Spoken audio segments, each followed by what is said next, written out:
Let's pull up what's actually There happening. have been large crowds of people here at the start of summer, people coming out to enjoy the warm weather and enjoy the beach. Many backpackers frequent this area, also many locals and families and people who live around here.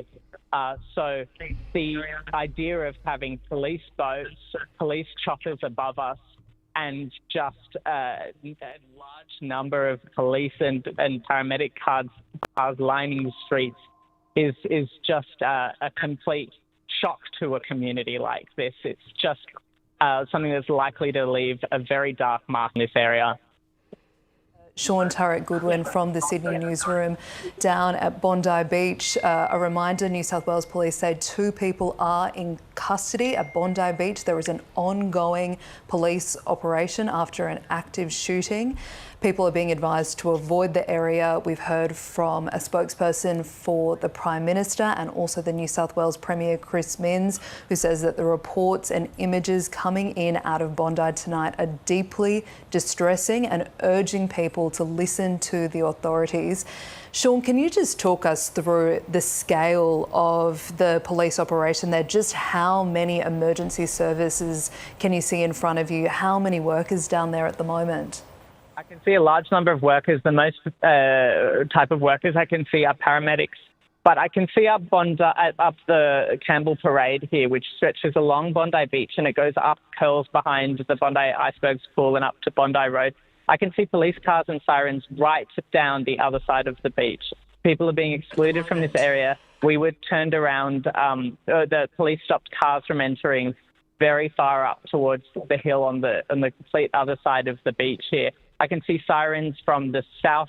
I can see the police and emergency services flashing lights from the south right through to the north here at Bondi. It's a massive scale. The amount of sirens that were heard in this area as well coming to this scene, it was just a complete song of sirens coming down. Yeah, and a reminder, if you're joining us, we are covering a breaking news operation in Sydney. There has been what appears to be a shooting at Bondi Beach. We have images, chaotic scenes of what appears to be injured people. We have our Sydney newsroom. Okay, so what welcome to the live stream, everyone. What ABC is not reporting right now, which I'm seeing in all the Jewish groups here, is that it was a Chanukah event. Welcome to the live stream. Share it out. They're not talking about what's actually going on there. They're covering the actual on the ground. So we're gonna bring in their feed a little bit, and we'll hear what authorities say. But alarming content. We have heard from a spokesperson from the Prime Minister and also the New South Wales Premier. So essentially, I'm seeing in all the Jewish groups, and this is all unfolding as we're coming live on here. So welcome, people. But this is seems to be what we've feared for the last 2 years, where it was all heading, and it seems like from initial reports, and especially from not what you're seeing on the news here, but within Jewish groups that I happen to be a part of, being part of the community, and we're seeing a lot of footage and different people that I know that say that they family members have been shot. So this it looks like it's a mass casualty event, a terrorist attack. They're not using those words now in the mainstream media, but just from what I'm seeing here on the back end, this is what it really seems to be, which is scary. There are 2 men of what I understand to be Middle Eastern appearance in custody. There were, you can see there's what looks like a shotgun, but there was, from what I understand, there was also rifles there. We're just doing this on the fly as well, so let me just get rid of this stuff. Okay. We'll tune in a little bit to ABC. I guess we'll cover it as it unfolds. There's no set format for this particular live stream. But horrific news, Avi. I mean, just devastating to see terror attacks on our home soil here in Australia. And like you said, it's something we've feared that would be seeing. Now, I'm saying terrorist attack because this is what it looks like. It's not being designated as such. But it's just horrific to see. And it's just, this is one of my most popular beaches in Australia. I think the most popular. And you have people out and about in Australia now subject to being terrorized by these types of individuals. And as you're saying, from your particular intel from the groups that you're a part of, if it's a targeted event at a particular event, is it the first day of Hanukkah today? Is that what this is? So tonight is all the Chanukah events. I'm just pulling up here. I'm just watching. I've got the shooters here on the ground being arrested.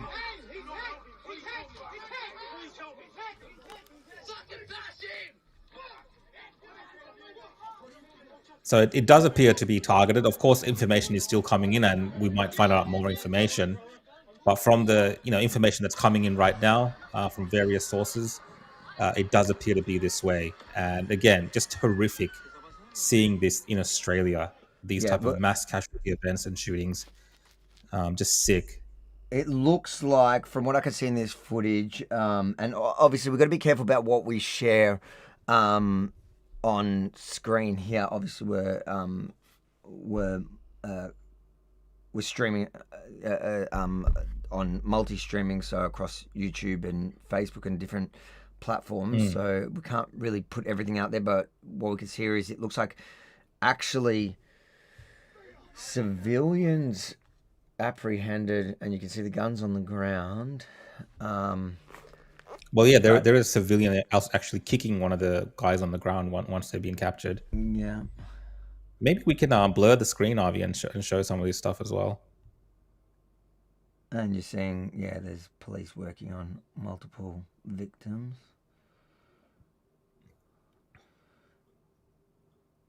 I think ABC is going to run the safest. They're blurring it already. So what you're seeing is their version. So you see there behind them, you could see it's a Hanukkah event by what's in the background of the footage. So it's insane to me that they're not even saying that. Like, they're just refusing to bring that point everything up. You shared with us. It would be great if we could keep you on the line to keep hearing your observations as this. Let me see if I can find someone in Bondi. We also have another ABC reporter, to call in, who's just arrived at Bondi Beach. Mel, talk us through, what can you see where you are? So I'll just while you're doing that, Avi, I'll just read some of the stuff from The Age just to give updates on what's I'll turn this down, but so we can hear it a little bit. So we got so Age is reporting shooting on first night of Hanukkah. Eyewitnesses have described graphic scenes at Bondi Beach tonight as multiple people have been shot on the first night of Hanukkah. Gunmen opened fire just after 6:30 p.m. this evening as hundreds of Sydney-siders attended a Hanukkah by the Sea event to celebrate the start of the Jewish festival. We also have 2 people in custody at Bondi Beach. 2 people are in police custody at Bondi Beach. The police operation is ongoing. 10 ambulances coming down Oxford Street in about the 10 minutes that it took me to get down here. There's been another 3 just in the last couple of minutes. I'll try to get someone at the actual beach. This is still very much an active scene. There are a lot of people in this kind of area that are gathered on obviously, we're going to have responses from all the leaders on this.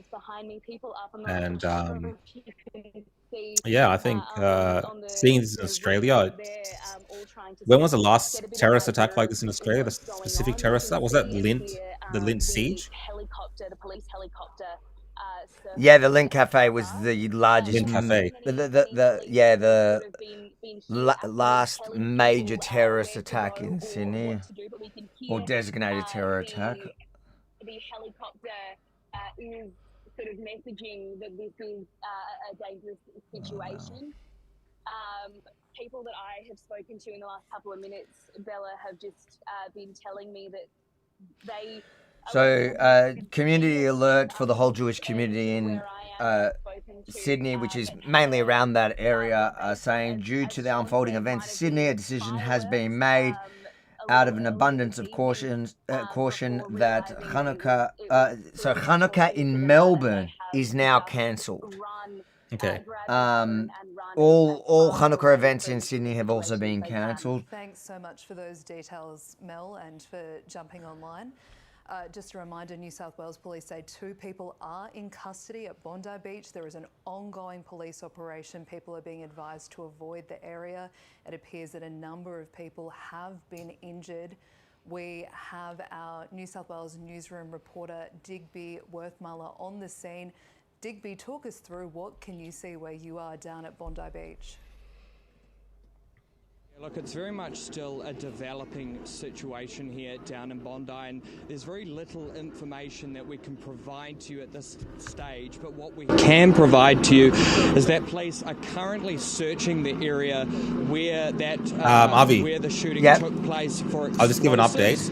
And so they're advising... Are you hearing the? Yep. Yeah, we can put his audio down. So the media director for the can you put that audio down? Yep. Go on. No, I can still hear it. Okay, there it's gone. The media director for the Executive Council of Australian Jewry has been shot in the attack at Bondi Beach. Wow. So, a media director for the Executive Council of Australian Jewry has been shot in the attack at Bondi Beach this evening, telling the Telegraph they heard dozens and dozens of gunshot. Evan Salatkis, the council director of media, confirmed the attackers shot attendees of a Jewish event at North Bondi, right next to the children's playground. It's the worst situation that I've ever seen, Mr. Salatkis said from Bondi Beach. Hundreds of people were celebrating Hanukkah. It's an annual event. Suddenly we heard people popping noises, dozens and dozens of popping noises. So that's being reported by the Herald Sun. It's a Hanukkah event. It's like I'm just getting all definitely so. I think even the media now is reporting that it's directly, specifically targeted towards the people attending this Hanukkah event. So Hanukkah by the seaside at Bondi Beach, which is a very Jewish area. That's the Sydney. And witnesses saying they heard around 50 rounds being fired into the crowd area. But I just want to reiterate that right now police are urging people to just stay away from Bondi and adhere to the official information while they wrap their heads around what exactly has gone down here at Bondi. I'm just going to try to get someone in Bondi. The Prime Minister has received briefings from the AFP Commissioner and the New South Wales Premier. There's also some information come through from New South Wales Ambulance. It says more than 25 resources have been dispatched to the scene at Bondi, including medical teams, ambulances, helicopters and special operations units. They're treating multiple patients at the scene and have transported 4 already to St Vincent's Hospital, 1 to RPA and 1 to St George Hospital. Digby, talk us through what's the atmosphere like down there where you are. We can see a lot of flashing lights. You've described how chaotic it is. What else can you tell us? As they come in, because we do have a media person here, so we can just get that information out there as clearly. Yeah. So just let us know when you want to come back to us. Okay, I'll introduce myself. So Joe O'Brien joining this coverage of this really disturbing event that's arisen this afternoon at Bondi. Bondi, usually the picture of Sydney beauty and peacefulness, and terribly that has been shattered this afternoon. Usually there are thousands of people there, especially on a Sunday afternoon, enjoying a swim, enjoying the beach volleyball with daylight saved, Avi, late into the night. Put the audio down. So many people. This is a haven. So news.com is reporting that 10 people have been confirmed dead. It looks like it. I saw in the Jewish group says about people were naming 7 people. This is horrific. So we have 10 people confirmed dead by news.com.au. This is a mass shooting terror event here on our shores in Australia at Bondi Beach. And it's just sick and disgusting that this is happening. Just disgusting. A gunman has been shot dead and another is being treated after opening fire at Bondi Beach, killing 10 people in what is believed to be a targeted attack on a Jewish event. So this is reporting from news.com.au. It is understood the Hanukkah event was the target of the attack, which police sources believe has been planned for months. So a pre-planned terror attack. One gunman is understood to have been shot dead and another has been shot and is in custody and is being worked on by emergency services. Newswire understands 10 people have been confirmed dead, including children and a police officer. Yeah, so a child has been confirmed dead, and a police officer has also been confirmed dead. A New South Wales ambulance spokesman said paramedics were called at 6:45 p.m. to reports of multiple people shot at Bondi Beach. We responded with more than 26 resources, including medical teams by helicopter and roads, intensive care paramedics, and special operations paramedics. So currently they're treating more people at the St. Vincent's Hospital as well. So this is the confirmed number of deaths so far, according to news.com.au, is 10 people, including a child and a police officer. One gunman is also dead, 1 in custody, and multiple people being treated for gunshot wounds at St. Vincent's Hospital, as I understand. witnesses say at least 50 rounds were shot into the crowd discriminately the first day of a Hanukkah event in Sydney, Hanukkah by the Sea. And we're just seeing the overhead shots now from ABC of that particular setup area. And you're seeing the aftermath of that, where people have run away and obviously gotten into safety from the area. So it is an unfolding situation, guys. We'll bring you live coverage of what's happening. We're getting an aerial shot now from ABC of a ambulance taking people to the hospital. But yeah, Mark, make no mistake, this is a serious terrorist attack on Australian soil, and it looks like a very targeted, motivated terror attack against a segment of our community who has been terrorized now for years in this country. And you know, we can talk all about that. There's a time for that, but right now, I think we're dealing with just the horrific nature of this attack. I'm actually shocked that we're seeing this in Australia, and yeah, it's just I'm kind of lost for words, to be honest. It's sorry, I mean, I'm trying to get details. No, you try to get not someone being from there. released. I'm just reading the comments as well, and yeah, this is world international news as well. I mean, this is a major significant terror attack in a Western democracy against a particular group. It looks like.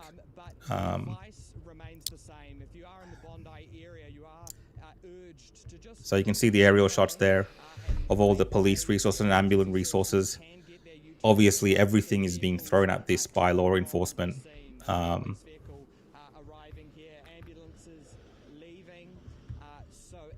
So some people are joining in the comments and asking what happened. So guys, there's been what looks like a terror attack on Bondi Beach in Sydney.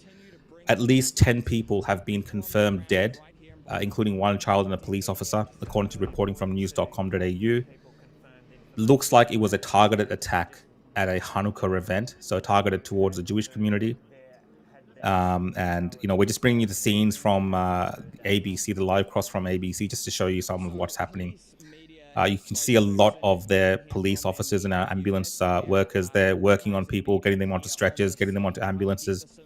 We do have reports of multiple people with gunshot wounds being taken to hospital as well.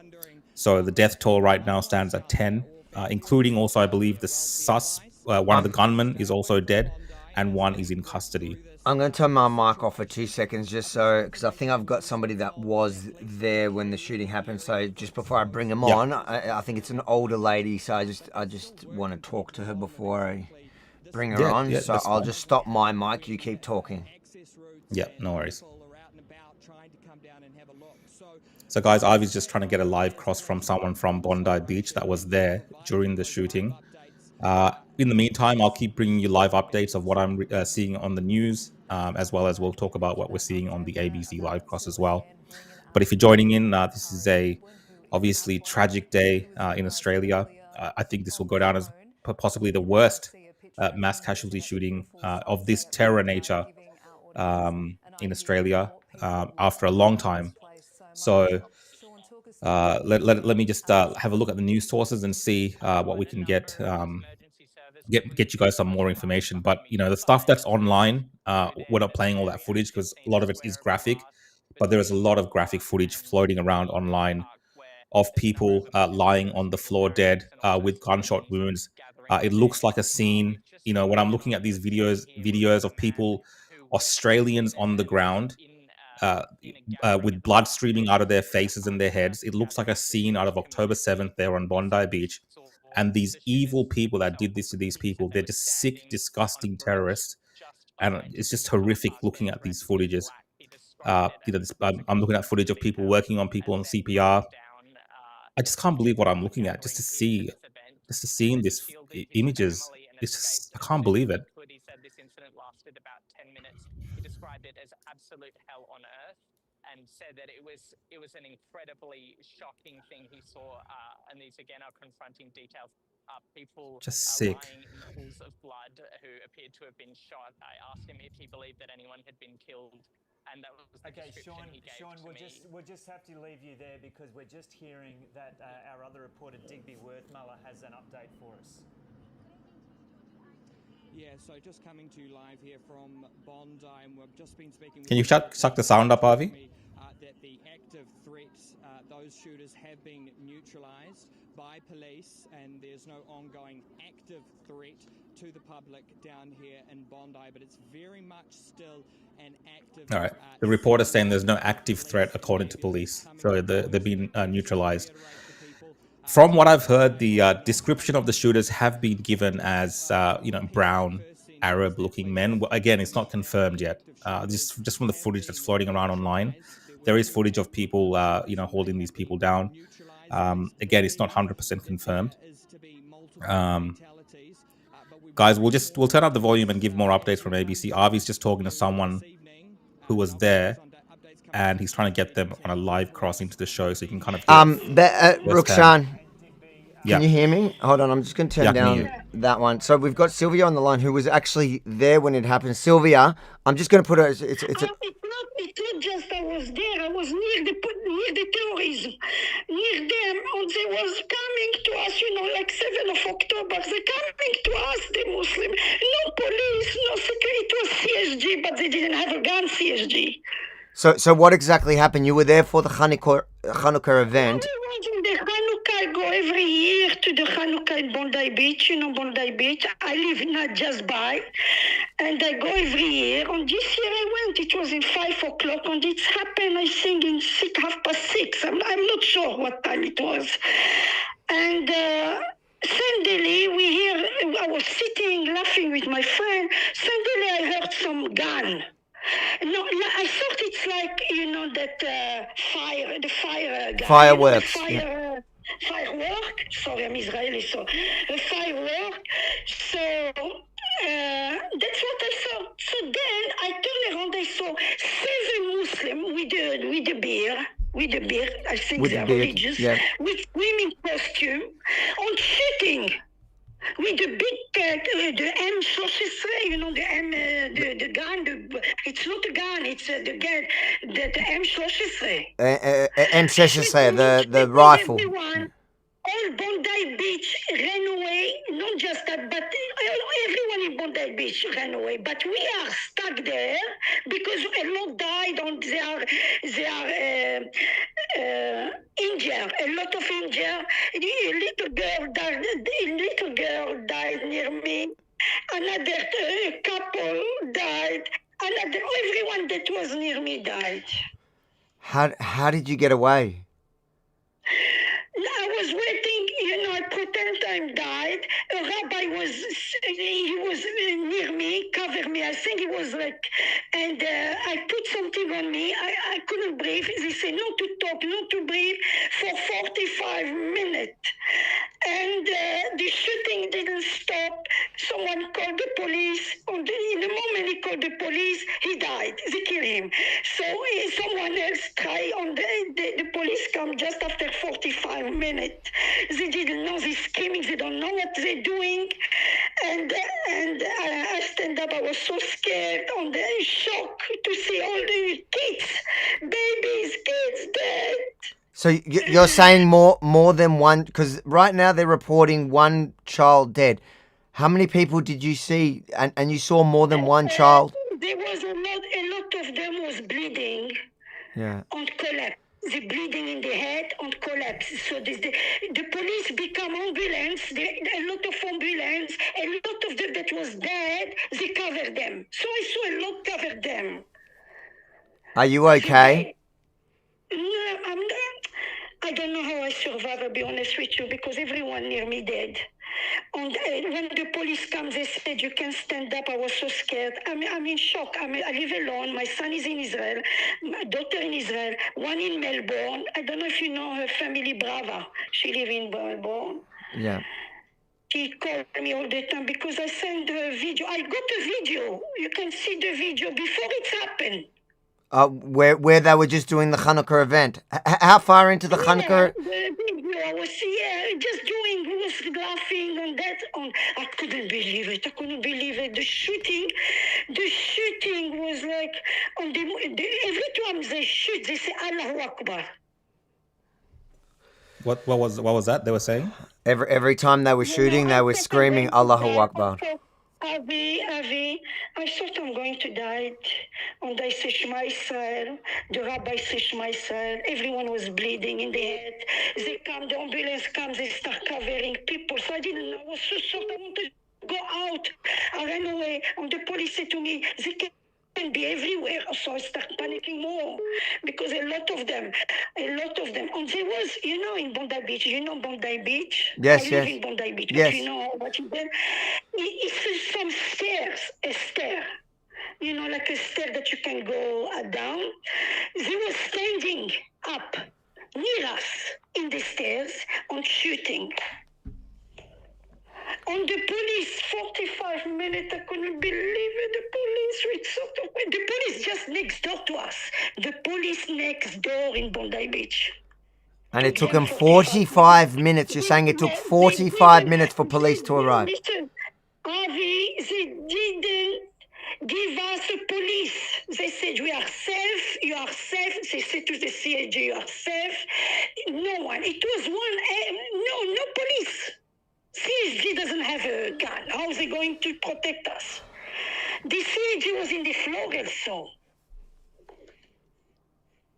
This is shocking. All right. I hope. What CAG is like us? They don't know. They didn't do the army. I don't know. They don't know nothing. What's Oh my God, Avi, I don't want to stay in Australia. And after what I experienced going back to Israel, I'll be honest with you, I saw the police here, they don't care, the government doesn't care. What's happened? It's all over the world. I can't believe it, and I never saw a dead person. Now I saw a lot of dead. Little girl. She was screaming. They saw her screaming. They killed her. And she stopped. I knew that she died. So how long have you been in Australia? My son came here when he's 38 years. I know your mom is from here. Your mom from Sydney, is it? No, Melbourne? My mum's from Israel, but my father's from Sydney, yeah. But she was a friend with Leah Bachar. Yes, I know Leah. Yeah.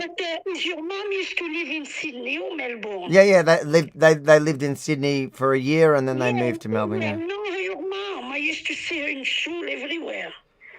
So but you're telling me now that's it. You're going back to Israel because you feel like this is what. Don't say that for my safety. Don't say that. Don't say that I want to go back to Israel, because I don't know who can hear that, But I'm so disappointed about Australia. We shouldn't stay here at Avi. My son is a private investigation here, and that's what he want to do. He want to live in Israel after what's happened. It can happen to everyone. They can come kill us for a wedding. What's happened? Bondi Beach, that it's popular, and everyone need to be a police. No security, no nothing. They can, this government, they bring Hamas to Australia. They bring Hamas, Palestinians, they bring all these people to Australia. We can't stay here anymore. We can't. I'm so sorry. I'm so sorry. What? If you see Bondi Beach is all Bondi is closed. Just police, helicopter, everything. But people died already. What is going to help? Have you got somebody there today to be with? Yeah, I'm alone. And Israel, they knew about that, and they called me. My son called me. He's in Miluim. My son is in Miluim. Yeah. He called me and he said to me, I'm calling the ambulance because they need to check your blood pressure, because I'm 68, They need to check your blood pressure. They need to check. I said, I don't want anyone. I'm in shock. I don't know. I don't know if I need someone. I don't know if I need ambulance. Everyone's so cold in Australia. Everyone's so cold. The police said to me, every time when it's an event in Australia, Jewish event, things like that, it's happened with a big smile.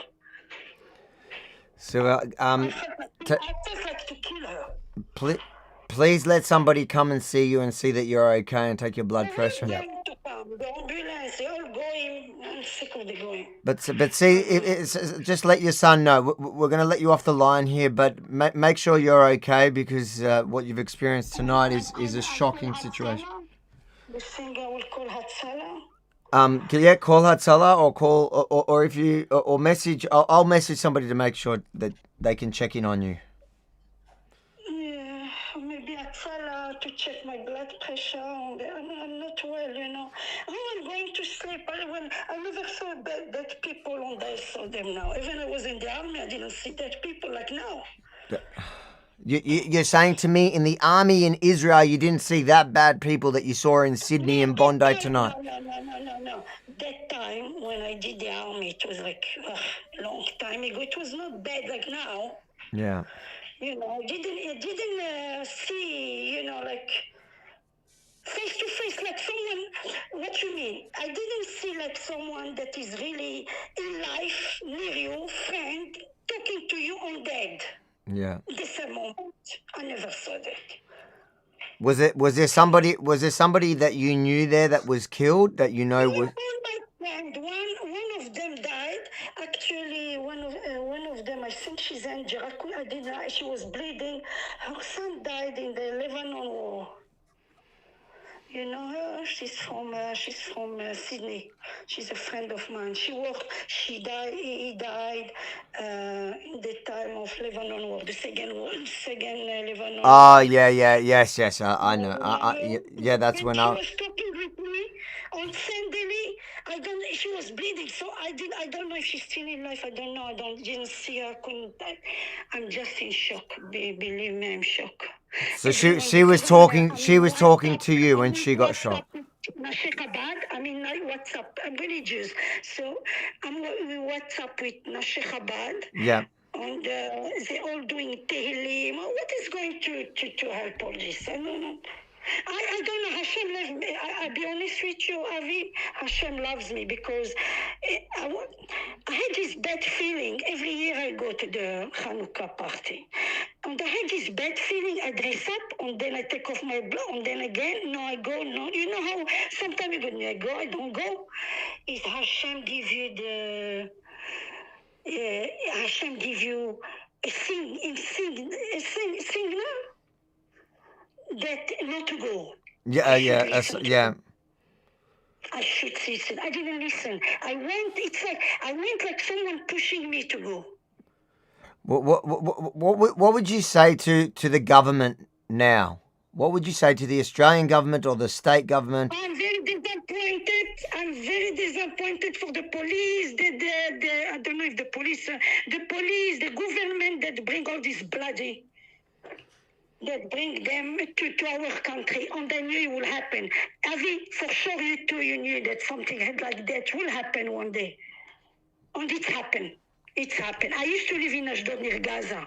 On my niece, they killed my niece also on 7th of October. She was in the party and they killed her. So we already got in the family that we lost. And when I was there, you know what I felt? 7th of October. They're coming to us. Shooting and coming to us. I can't believe which country I'm in. I'm so sorry. I'm so sorry. I got so much weight.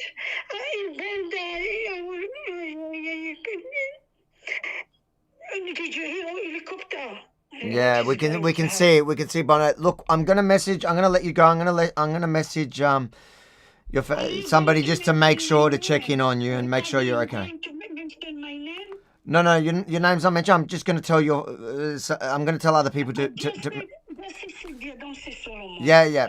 Because I don't want to call. Okay. Okay, that's okay. I'll message them now to let them know. What to tell you? Everyone knows, all the world knows this. Yeah.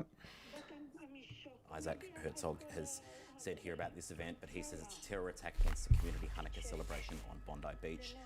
At these very moments, he says, I'll make sure somebody goes in to check on you. Attacked by vile terrorists in a very cruel attack on Jews who went to light the first candle of Hanukkah. I don't want to say now because we're just running live, so I'll message him. The heart of the entire nation of Israel misses a beat at this very moment as we pray for the recovery. No. So Avi's just finishing up a phone call, guys, that we had. Just mute your mic, Avi, and we'll probably unpack what we heard from that lady as well. So there's a few things that she was saying on the phone. Obviously, very distressed. She's just witnessed people that she knows being killed at Bondi Beach, and she was giving her reaction to what's unfolding, and you could hear the distress in her voice, as well as she gave some details around the police response. Again, this is all speculative so far because we can't 100% confirm, but based on the testimony that she gave on the phone call, she was saying that the police took a long time to arrive, even though the police is close by. And I think what she was trying to say is that there were police near there, but they weren't armed, so unable to stop. This is kind of the understanding that I got from some of the things that she was trying to say, as well as some of the videos that are coming out on X right now. We're seeing people in the Bondi crowd, people in the just everyday Aussies tackling one of the gunmen, taking the weapon off them and pointing the weapon towards them as well. So it does look like initially the response has come from the people who are under attack.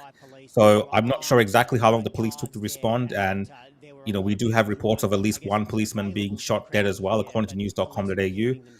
All of this is in the air right now as information comes in, but that is what I got from that lady. And she was saying that multiple children were shot near her as well, and she saw multiple people with their obviously lying on the ground dead, covered with their faces covered by the authorities that arrived there. So this is a very significant event, guys, that's taken place here in Bondi Beach. This is very much a terrorist attack from everything that I've seen, the way that it's coordinated, the individuals involved, as well as the targeting of the public. This is very much a terrorist attack, and it does look like from all the reporting that we're seeing was specifically targeted towards the Jewish community at their Hanukkah event. And as the lady said, as the gunmen were firing shots, they were screaming out Allah Akbar each time as they were firing into the crowd. So that is kind of what's unfolding. We also have a message from the Prime Minister. This is what the Prime Minister has said. The scenes in Bondi are shocking and distressing. Police and emergency responders are on the ground working to save lives. My thoughts are with every person affected. I just have spoken with the AFP Commissioner and New South Wales Premier. We are working with New South Wales Police and will provide further updates as more information is confirmed. I urge people in the vicinity to follow information from the New South Wales Police. So a lot of innocent Australians, a lot of Australian families tonight affected, a lot of loved ones not going home tonight who have just gone to this, Bondi Beach. A lot of people caught up in this disgusting, disturbing act of terror on our shores here in Australia. And many people have been warning about the possibility of this, and there's a lot to unpack here when it comes to looking at how these events may have unfolded, the instigating reasons for these events. I'm sure we can talk about all of those things, but Avi, if you can hear me, just reacting to what's your reaction to? Did you manage to message someone to look after that lady? I've literally got my brother driving to this lady's house. Who knows? She knows my mother. Like this is a Jewish community, and she's just going to make sure that. The problem is, who do you call now? Everybody's at the beach, and you've got this poor woman at home who's clearly in shock. She's witnessed one of her friends, from what I understand from her story, and she's telling us the story while she's in shock. But one of her friends has been shot and she believes killed. She doesn't know. She was bleeding out when they got, but she said it took 45 minutes. She watched a young child that she said she saw at least one child that was screaming for help and that had been shot. She said that there was, bearded out of nowhere coming in, from what I understood she was saying, in swim gear. So came from the beach and just started opening fire with beards and screaming Allahu Akbar. From what I'm seeing, like, these particular terrorists were coordinated. They were dressed in a similar manner. They were wearing, bullet belts or some sort of some manner.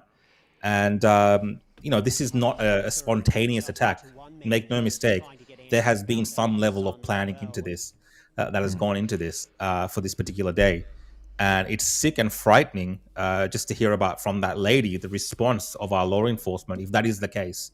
Again, it's all, she was obviously in shock as well, and she might not have seen everything that's unfolding. We don't know for sure. But from what she said, Avi, She said 45 minutes for actual armed officers to respond in that area, from her testimony that she just gave to us. So she's not okay, and this is like, yeah. I can't believe that this is happening. Do you know what? I can believe it's happening in 2025 in Australia, because all the warning signs have been there. Yeah. But she says there, and I think what she was trying to tell us is that the police had said prior to this event that it's all okay. They've done all security things prior to any Jewish events. They had the CSG, which is the local security group, but they had no guns and there were no police there. And then it took 45 minutes for them to respond, and the shooting just didn't stop. Well, I think we can probably share that video of the gunman being disarmed. I'm gonna send this to you, Avi, because there's send it on Twitter. I'll send it on X to you. On X, because I think that goes to the point of the police response. Because if you're having people that were there disarming the gunman, it shows you that people had to take it into their own hands. And this particular individual, from the way that he's dressed, he looks like a Jewish individual, possibly, and the way that he's handled the weapon, possibly some training as well. And he's managed to disarm the terrorist and take his weapon off him. So I just sent that to you on X. That was hard, that interview. Like, that was. I mean, I've never obviously dealt with a live unfolding situation like this, where you got someone calling in who has been at the center of what's happened and seen people around her die, and the distress in her voice. That is an Australian woman calling in, guys. That is the raw essence of people going through terror on our shores in Australia. And this is what we're up against now in this country. And this is what it's come to. See if you can find that video that I just sent you. Yeah, it's not... my X messages on my computer's not... let me see if I can get into something else.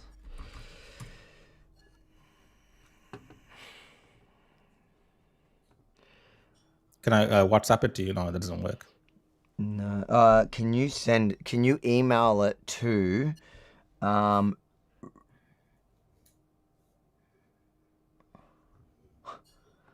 don't know what this email is. Let me just see.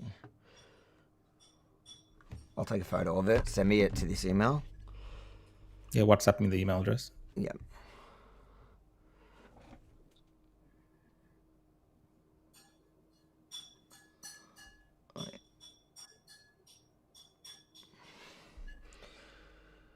I want to go back and see if I think I can pull up that interview again. I just want to listen back for those that weren't tuned in. Yeah. While I send you this, so you can send me that video. But let me see.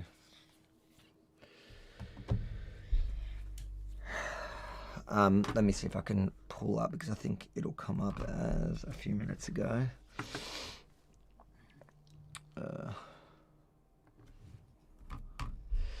For those of you that are just tuning in, there has been a terrorist attack at a Chanukah event on the first night at a in Bondi Beach in Sydney. All right, check your email.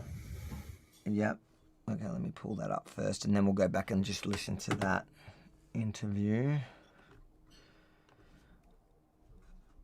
And I've just got to check that my brother's gone over to her house. Like that's where we're at now. And I'm literally sending my brother to her house to make sure she's okay. Yeah, that's good.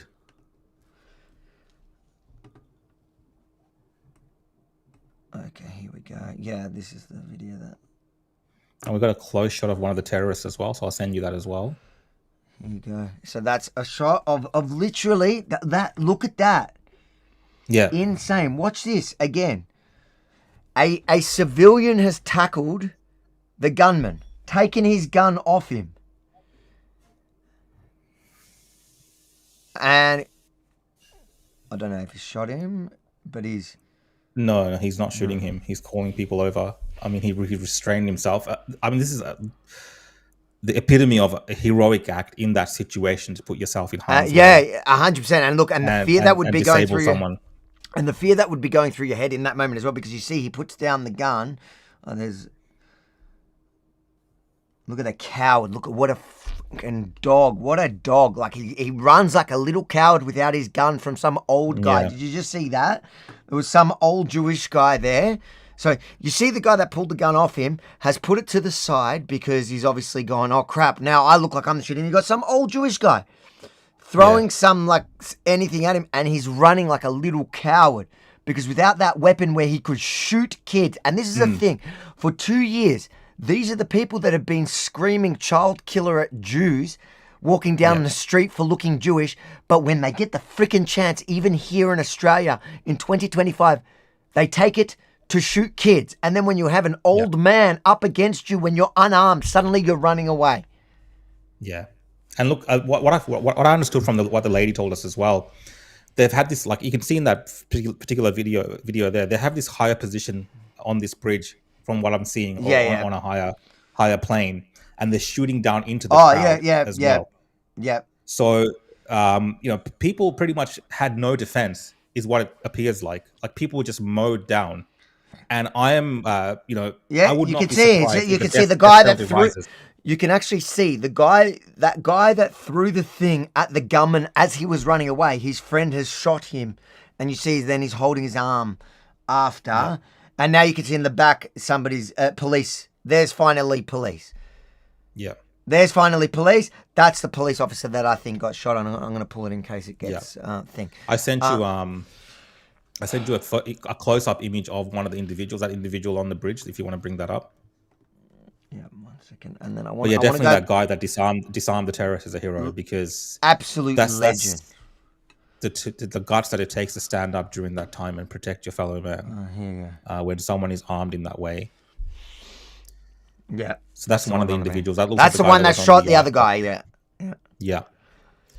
So I mean, from that, definitely, I would say of Middle Eastern appearance, and obviously the intent in all the videos is terroristic. Hold on, I'm gonna just try. I want to see if where was that? Let's just see if we got. Just want to go back and listen to. Where was it?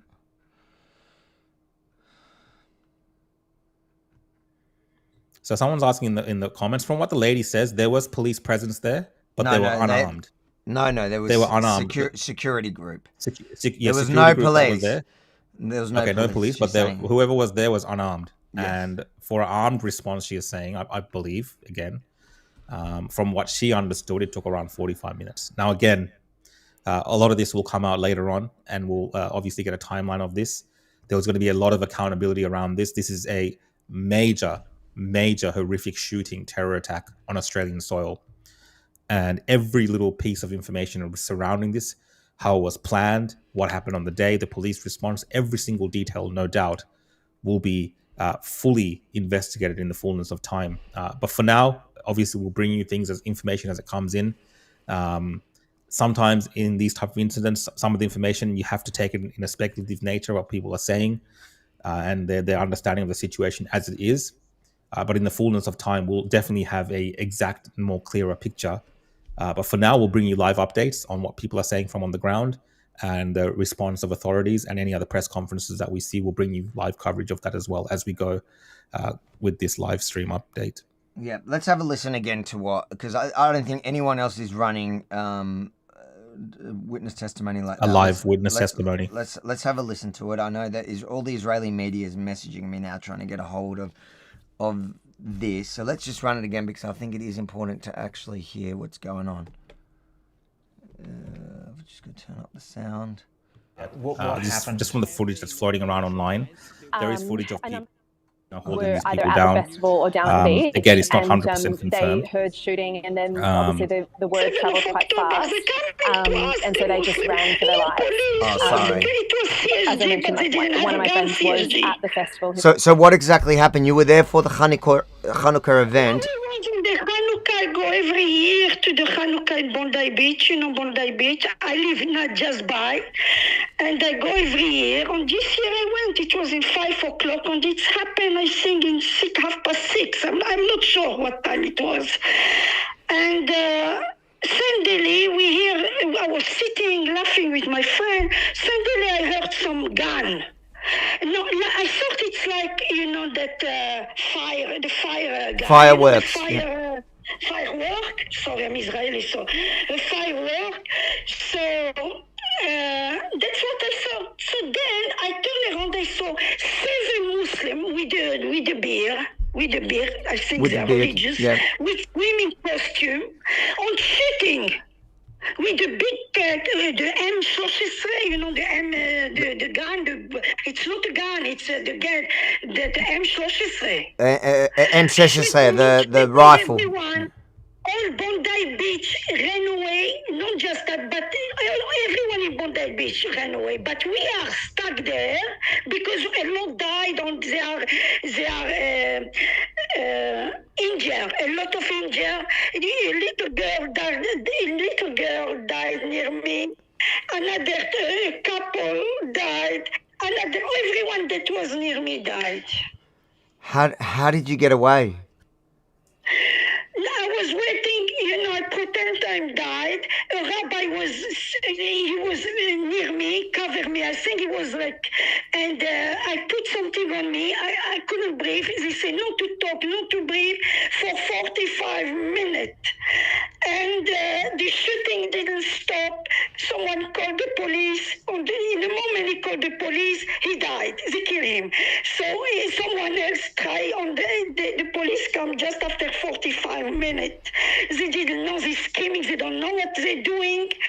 And I stand up. I was so scared. On the shock to see all the kids, babies, kids dead.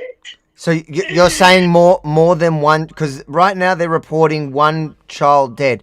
How many people did you see? And you saw more than one child? There was a lot of them was bleeding. Yeah. On collapse. The bleeding in the head on collapse. So the police become ambulance. A lot of ambulance. A lot of them that was dead, they covered them. So I saw a lot covered them. Are you okay? No, I'm not. I don't know how I survived, I'll be honest with you, because everyone near me dead.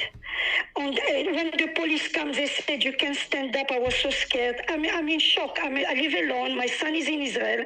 My daughter in Israel. One in Melbourne. I don't know if you know her family, Brava. She lives in Melbourne. Yeah. She called me all the time because I sent her a video. I got a video. You can see the video before it happened. Where they were just doing the Chanukah event. How far into the Chanukah? The video I was just doing, was laughing on that. I couldn't believe it. The shooting was like every time they shoot, they say Allahu Akbar. What was that they were saying? Every time they were shooting, they were screaming Allahu Akbar. Avi, I thought I'm going to die. And I say Shema Israel. The rabbi says Shema Israel. Everyone was bleeding in the head. They come, the ambulance comes, they start covering people. So I didn't know. I was so shocked. I wanted to go out. I ran away. And the police said to me, they can be everywhere. So I start panicking more because a lot of them. And there was, you know, in Bondi Beach. You know Bondi Beach? Yes, I live in Bondi Beach. Yes. But you know what you did? It's some stairs, a stair. You know, like a stair that you can go down. They were standing up near us in the stairs on shooting. On the police, 45 minutes, I couldn't believe it. The police just next door to us. The police next door in Bondi Beach. And it took them 45 minutes. You're saying it took 45 minutes for police to arrive? Listen, Avi, they didn't give us the police. They said, we are safe, you are safe. They said to the CAG, you are safe. No one. It was no police. CSG doesn't have a gun. How is they going to protect us?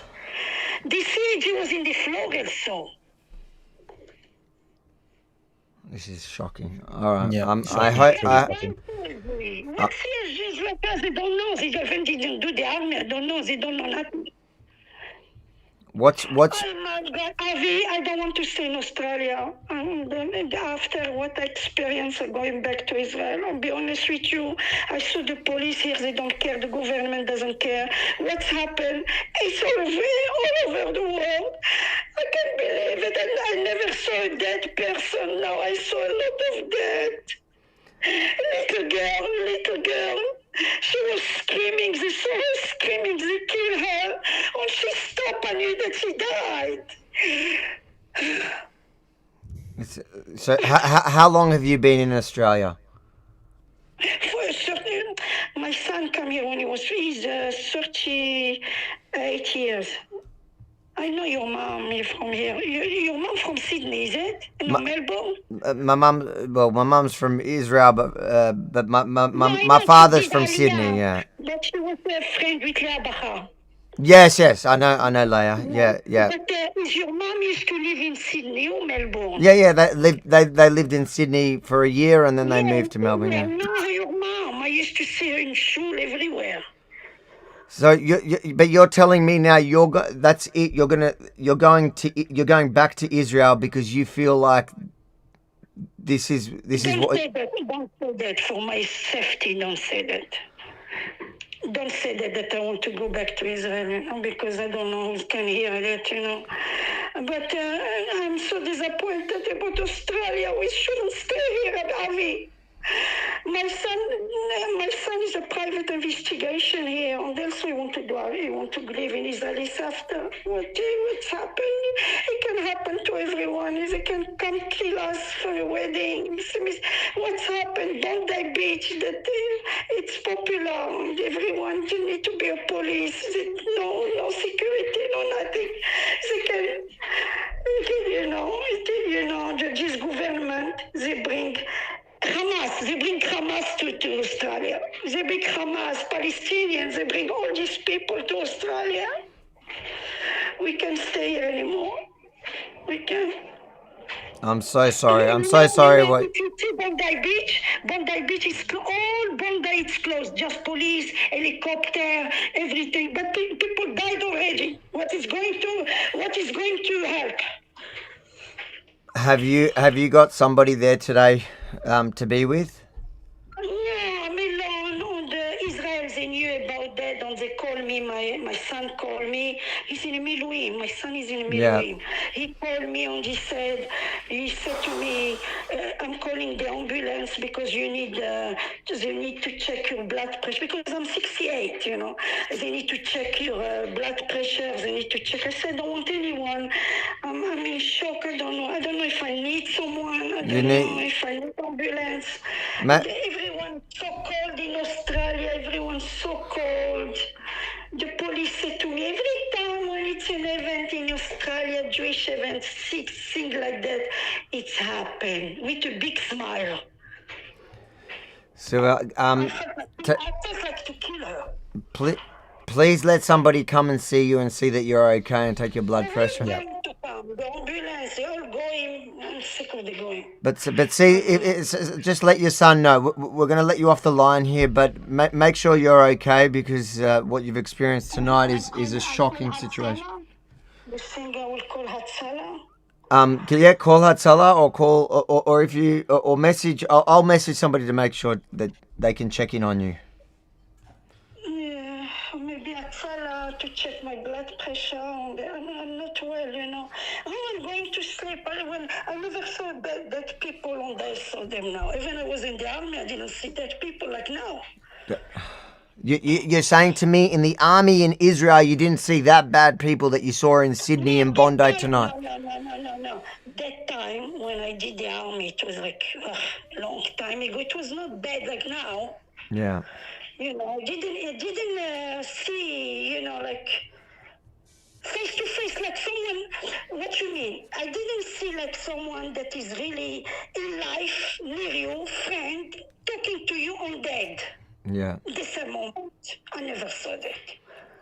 Was there somebody that you knew there that was killed that was? All my friends. One of them died. Actually, one of them, I think she's injured. I didn't know. She was bleeding. Her son died in the Lebanon war. You know her? She's from Sydney. She's a friend of mine. She died. Yeah, that gives you a sense. So I've got a few more people that are right now. To be honest, I'll be straight up honest with you, because my sister, my sister is her husband is a rabbi of a major synagogue in that area, and her house is full of people that were there right now. Yeah. And I just want to quickly unpack some of what she said. So I was listening to the second time around. So she was saying they were lying, and she was lying there on the floor pretending to be dead. for some time before the police arrived. So that kind of gives you an understanding of what she's saying when the police took a long time to arrive. It appears as though the gunman had free reign, from what this individual saying, to shoot at the members of the public who were, not defended by anyone that was there. They were playing dead, keeping quiet while these shots were firing out, and then at some point the police arrived to help this individual. She's saying 45 minutes. We don't know exactly. Who knows? You never know, because obviously we never know. The stress around being in a scenario like that. Exactly. And you can hear, like, I realized halfway through that conversation with her that she was in absolute shock, as you would be.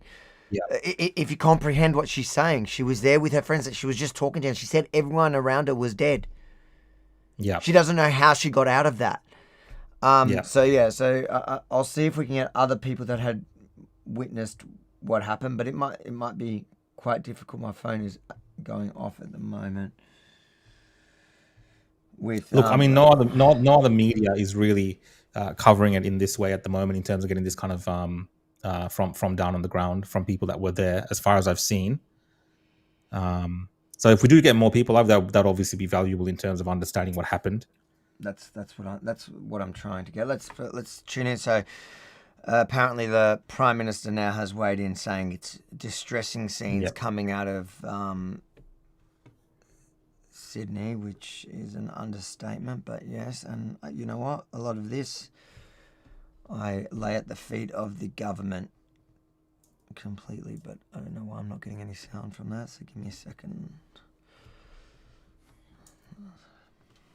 See what they're saying the updates are, but I think I'm getting more real live updates from the Jewish groups, although I think it's going to slow down, I imagine, because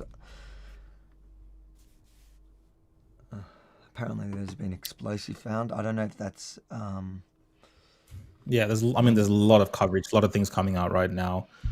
This is a major breaking story all around the world. As of right now, all the major networks are reporting on this, and world leaders are already commenting on this. So this is a major global incident in terms of the significance of something like this, Avi. Once we get a grasp of the so you said down here at Bondi, those details will start to firm up as we head into the evening and later. So there's 10 confirmed dead. The coming days. And multiple injured. This is what they're saying at the Bondi shooting. They're calling it a shooting. They're not calling it a terrorist attack yet, where it is quite obviously a terrorist attack, according to our witness. She did say that they were yelling out religiously motivated slogans while doing the act as well, according to the witness testimony there that we had on the phone. 10 police officers. It's still just many people out there. Still hard to wrap your head around what's happened there this afternoon with these horrific scenes, and it's still ongoing. Daniel Silva Gonzalez arrived at the beach as the first shots rang out. He saw the two gunmen. He joins us now. Daniel, tell us what you saw. Hello, my name is Daniel. I was on the beach with my Brazilian friend. We are from Brazil. It was just take a sand and everything. When the shot started, I heard 2 shots and a lot of people running. When I heard 2 shots, I screamed and I say, "Run! It's dangerous!" But no one believed in me. And after after the sequences, everyone started running. Everyone was running to catch a bus, but the bus didn't open the door because it was with a lot of people. And then was 2 men on the bridge shooting people when it was like in a little party. Was kids, everyone was there. And I was just next to the shots. But when I heard 2 shots, I started to run because I knew it was. I saw 2 men was on the bridge, started shooting people, and after 2 minutes, maybe 5 cars of police office was coming to the beach and trying to save the people because there was a lot of people on the sand on the ground trying to scream help everything, and after maybe 5 minutes was a helicopter on the sky. A lot of people starting running too. And we couldn't call Uber to get out from the beach because the Uber was not working and no bus, nothing. And then me and my friend, we went to next to the police officer because it was safer to stay there and get off because they said it was another shot just out to the beach, and we went to stay safe. So you wait like 30 minutes, and after when was like looked like safe, we got off from the beach and walked maybe 25 minutes to I sent you another link. Junction, and that's it. I saw a lot of people on the floor, kids crying, with looking for their mom, and they couldn't find. A lot of people crying, run, and trying to save people. The tourist was trying to help also. So and everyone helping. And Daniel, about how far away were you from the gunmen when they were firing and when you hid from them? Check your email. Yeah, we'll do now. My sister says I sent you an email of a rabbi's been confirmed dead. My sister just sent me a message. Her friend's brother has been killed. That's another sister. I have two sisters. I'm telling you, this is a huge event.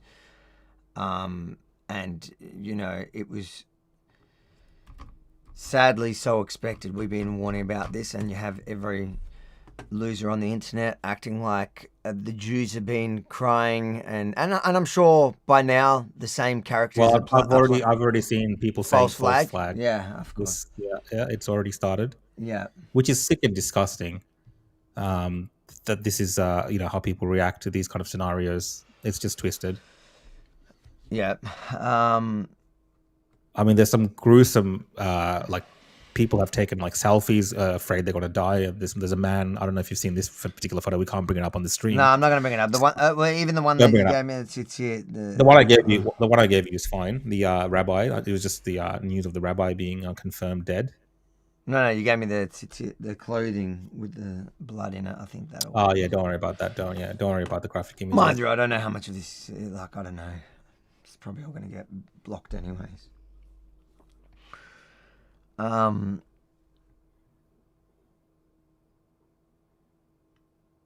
yeah, that's okay. That's the rabbi. That's my sister's. My sister's friends. Yeah, that's him. And one to the Prince of Wales.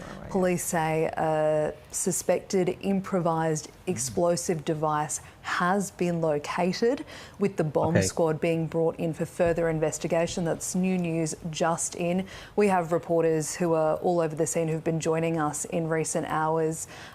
Joe O'Brien, one of our news channel presenters, also here in the studio with me. Joe, you've been having some visceral reactions to some of the footage that's been coming in as someone who regularly attends Bondi Beach. Yeah, and just on the way here before, there was just this real sense of emergency through the streets of Sydney, not just down at Bondi Beach. There was a ambulance that whizzed past me on Darlinghurst Road with its sirens blaring.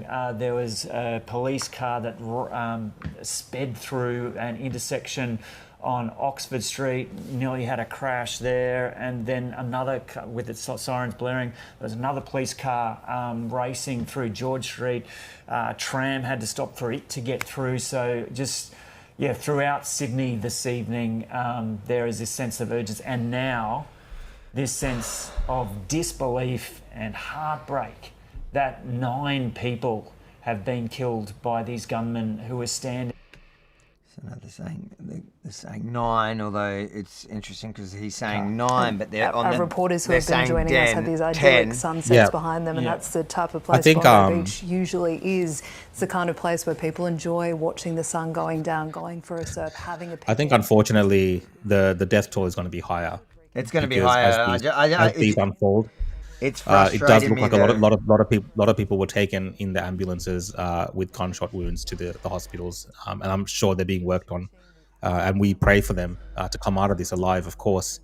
But usually in these type of events, as it unfolds, based on the casualties that we know now from the news and what we're hearing, it wouldn't surprise me if that death toll did rise as well, because it does sound that a lot of people were shot point blank, even at very close range, by some of these terrorists. From what I'm seeing online, there's horrific descriptions of children being shot in the face. Now, all of this, of course, is online, and there's no full confirmation of this. So I just gotta say this each time I say these things as it's coming live, but horrific, just a disgrace.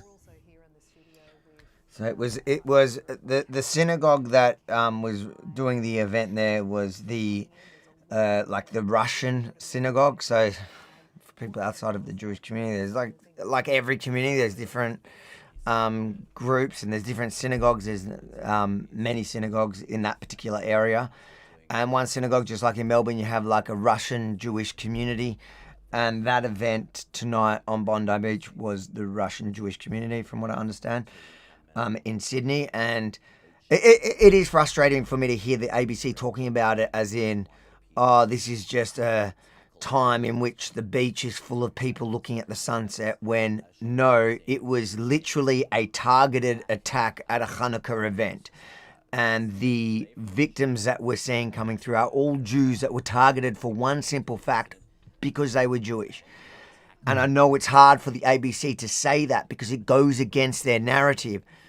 But they're part of this story. They're part of the reason. That's why I confronted the ABC reporter in Hostage Square on that day of the release of the live hostages, because they have contributed to this environment that has made people, empowered these terrorists to stand up and go to Bondi, to travel to Bondi and start shooting random Jews. Yeah, definitely. I think a lot of people have a lot to answer for, particularly those in leadership within the Labor government, within the Greens. We have seen a lot of them stand by idly as a lot of this rhetoric has been unfolding. Obviously, Avi, yourself and me, we have been warning about the impacts of this, and many a times we have said this all ends in the death of Jewish Australians, the way that things are going. And to see this is at the worst possible case scenario of anything that we could imagine in our country. To see this type of terror attack in Australia, it is going to terrify people. Like that lady was obviously terrified, and again, back to the ABC's point, yes, it may have been targeted at a Jewish event in Hanukkah, but there are bystanders there as well. It's targeting all Australians, it's targeting everyone that goes out to these peaceful events. It does appear these people are firing indiscriminately into the crowd as well, and this is an attack on all of Australia and our way of life. Let's make not let's not try to couch this in anything else. This is an direct attack on Australia and our way of life, the peace that we have and that we enjoy, the fact that we do live with each other, a lot of different people, and we try to live in peace with certain values that we adhere to.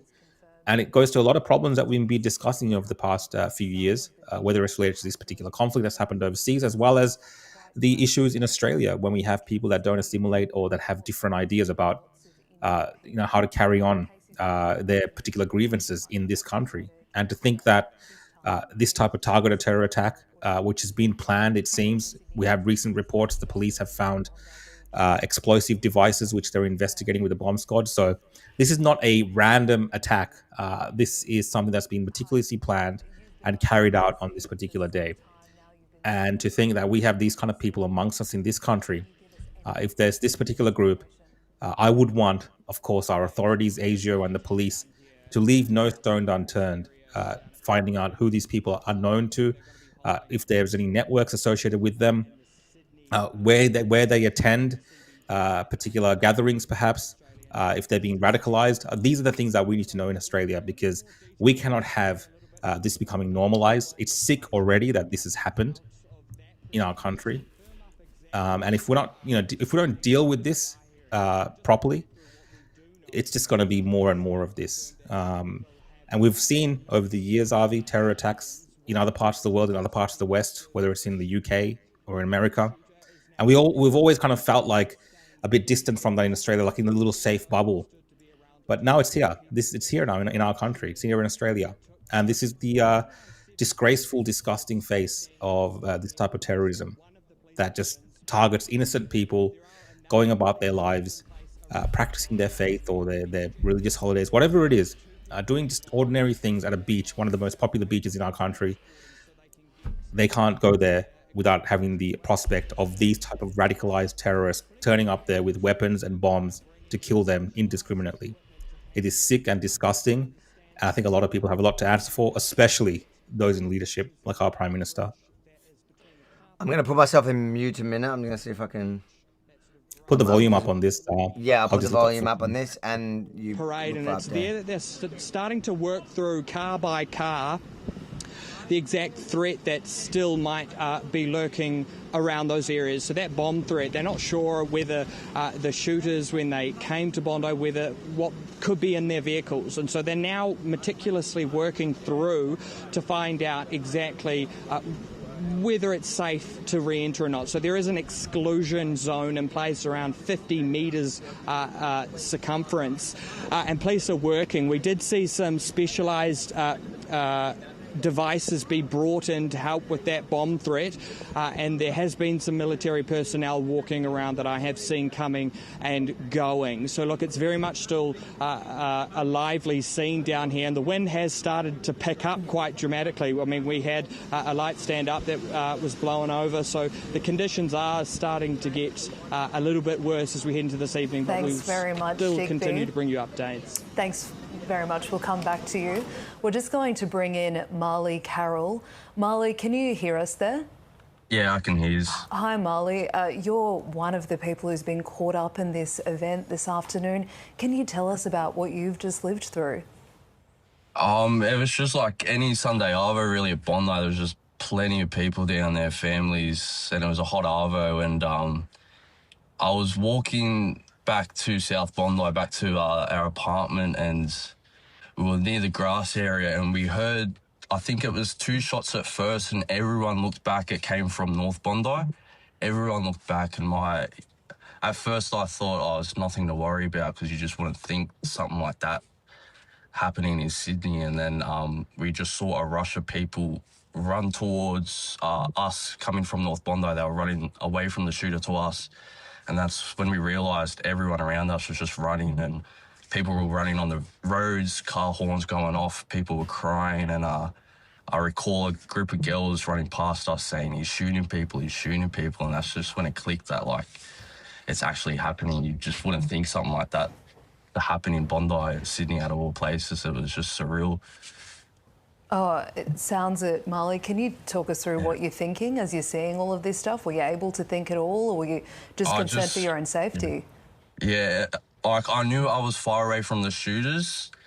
I just couldn't, I just didn't believe it. It was just, you see this stuff happening overseas, and I've seen videos of mass shootings and how the crowd reacts, and to see it happening in real time. Restaurants were opening their doors and getting crammed with people, and the hostels along Campbell Avenue, they were just opening their doors to everyone. The buses were jam-packed, people trying to squeeze in and just running for their lives. It was surreal. I just couldn't believe it, really. And so, Marley, you're a Bondi local. As you say, you've never seen this place like that. This is an event that you never expected to live through. What was happening? You've sort of described what was happening immediately as that shooting was happening, but what happened in the moments afterwards, the minutes and hours afterwards?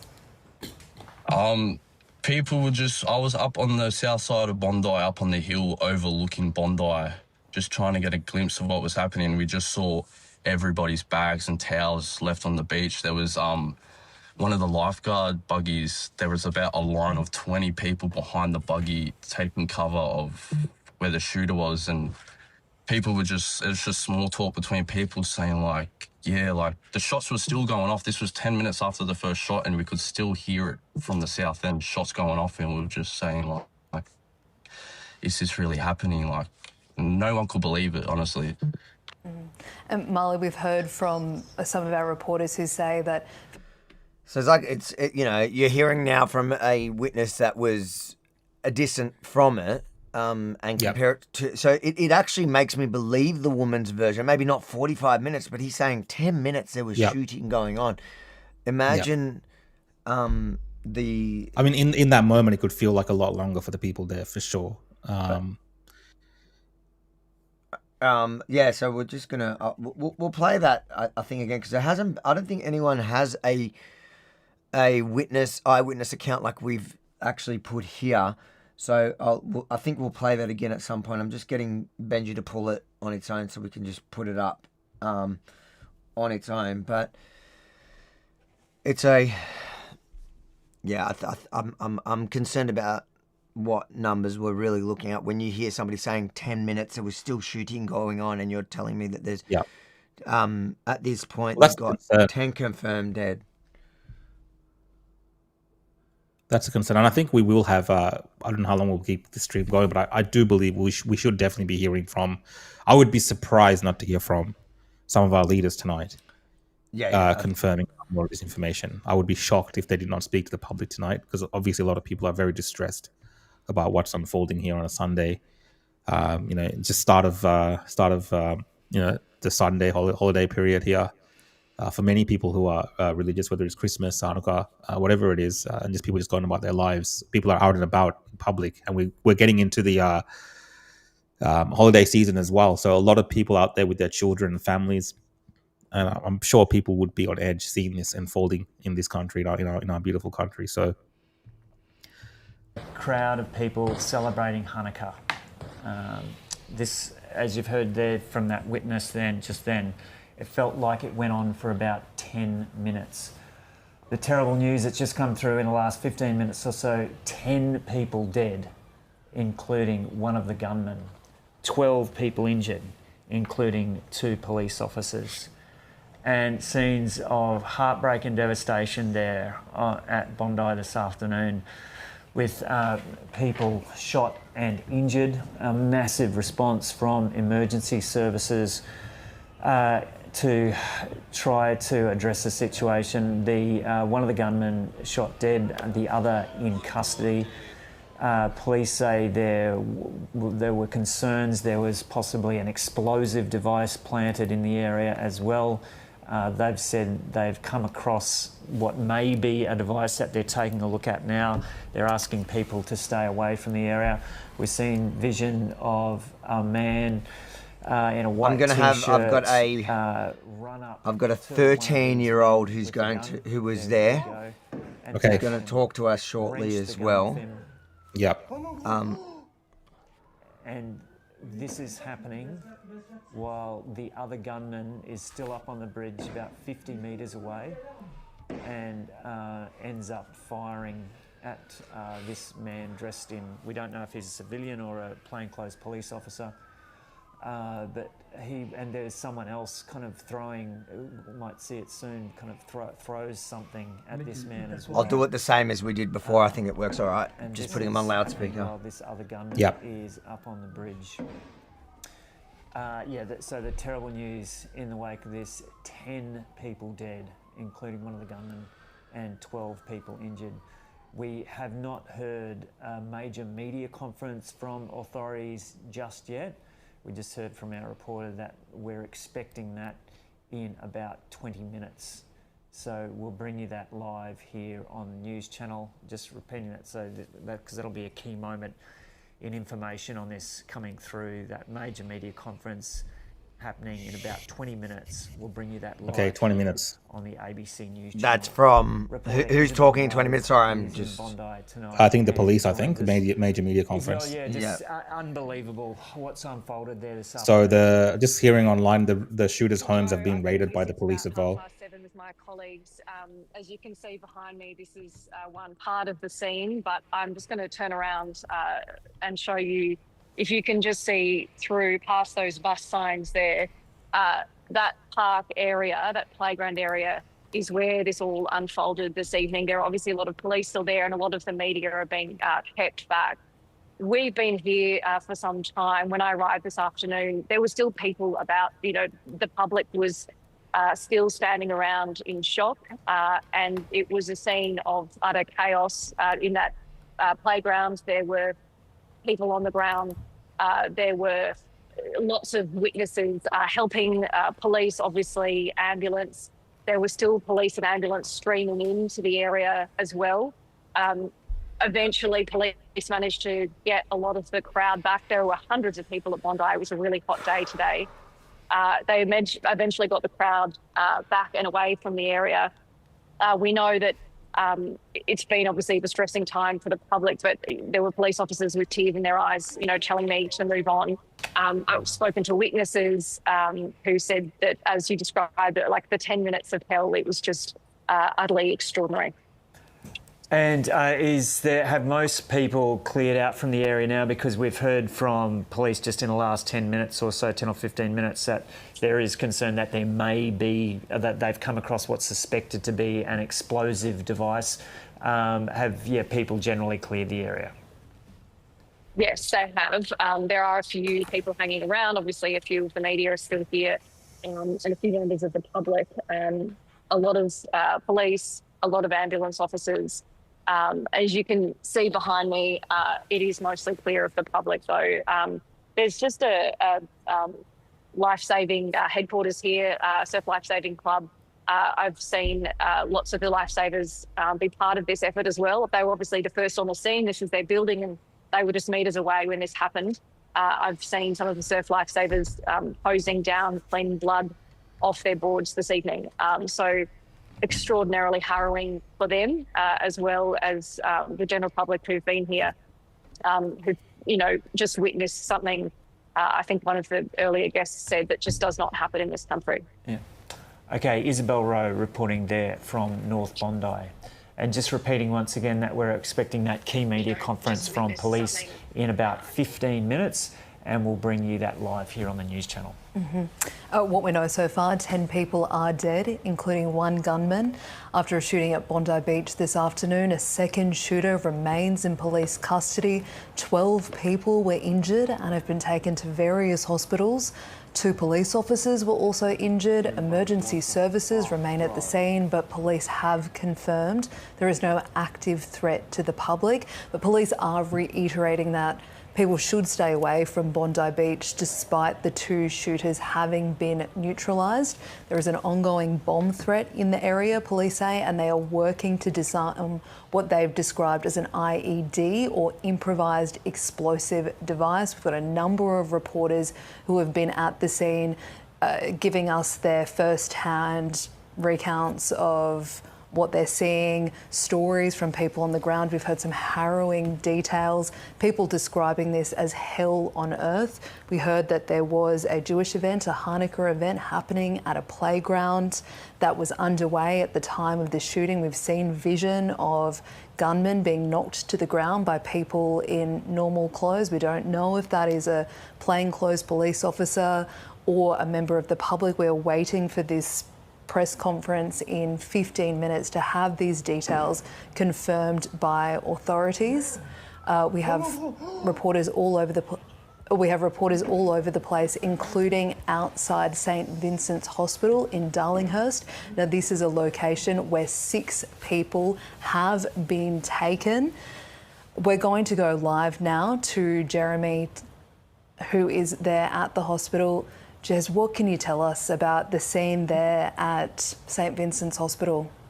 Isabella, St Vincent's Hospital is only about 6 kilometres from Bondi Beach, the scene of that shooting. This is the closest hospital in metropolitan Sydney to that area. This is where the largest number of people who've been shot have been brought. We understand that a number of others, 10 others, have been taken to hospitals right across metropolitan Sydney, from the Prince of Wales Hospital, Sydney Children's Hospital, Westmead Children's Hospital, along with St George and RPA.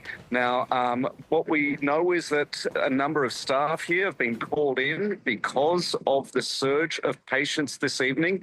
This area is only a short distance, of course, from where the Bondi Junction stabbings took place in April of last year. We understand that while the patients have been brought here, we don't know the condition of those patients, so we're waiting to hear about that. There is a media contingent here. We've seen in the last 45 minutes or so a number of ambulances arrive under police escort, and after that a number of police vehicles arriving with people rushing in. We don't know what their association is to those people who are in the hospital. We are waiting for updates on their conditions now.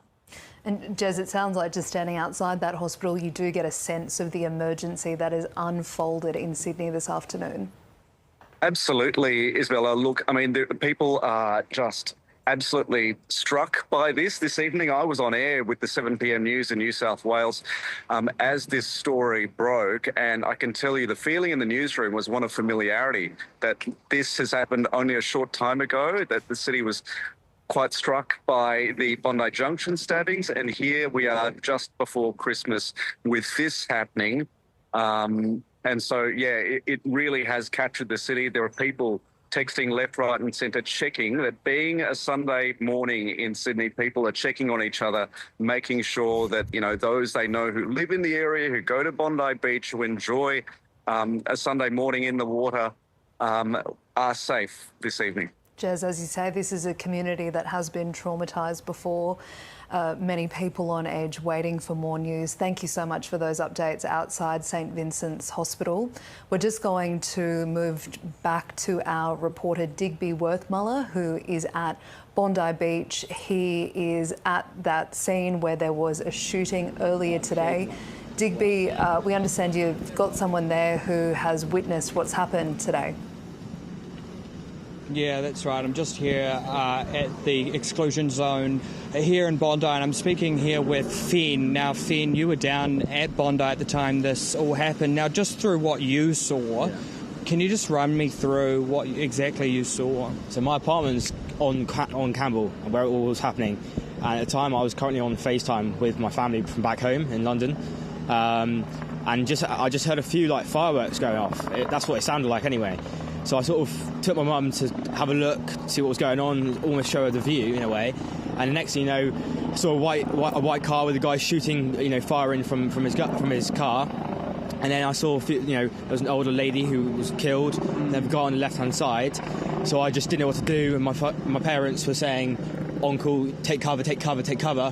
So everyone ran in. So I ran over to my bedroom. And where my apartment block is, the security isn't great. The locks aren't amazing. So I didn't know where to hide, and I can't go into my bed, so I went in my wardrobe, shut the door, and I just kept hearing gunshots going off and off and off. So I was trying to just let all the time go and try and see when it was good to go, but every time I opened my wardrobe, what it felt like was another gunshot going off, and then I just heard sirens, and then I was just trying to wait for some key signals to be able to leave my wardrobe in a way, to go out into my living room, to be able to have a little view to see if there was anything else happening or if it had died down. But yeah. And when you heard those shots ring out, what was your sort of immediate reaction? Was everyone in the area sort of a bit shocked, surprised? So I initially was just shocked. I didn't know what was going on. So as I said, I was on my sofa, and I just heard what sounded like fireworks. So I just went to the lifted my blind up, and I saw a guy letting off shots, and there was a few people on the floor. And then I just saw people running towards my way and then running up the street and then down the other side of the street, and people just screaming. So I was like, oh my God, what's going on here? And obviously my mind wasn't really processing everything. So I just heard my parents say, just take cover, and everyone was screaming, and it's a very, very scary situation. And when did you then leave the house, or did you sort of stay in the house and watch it all unfold? Because you live right on that road that connects with the block of buildings, Campbell Parade, and then the beach. And so when did you leave the building? So I didn't know what to do, because obviously I was on my own.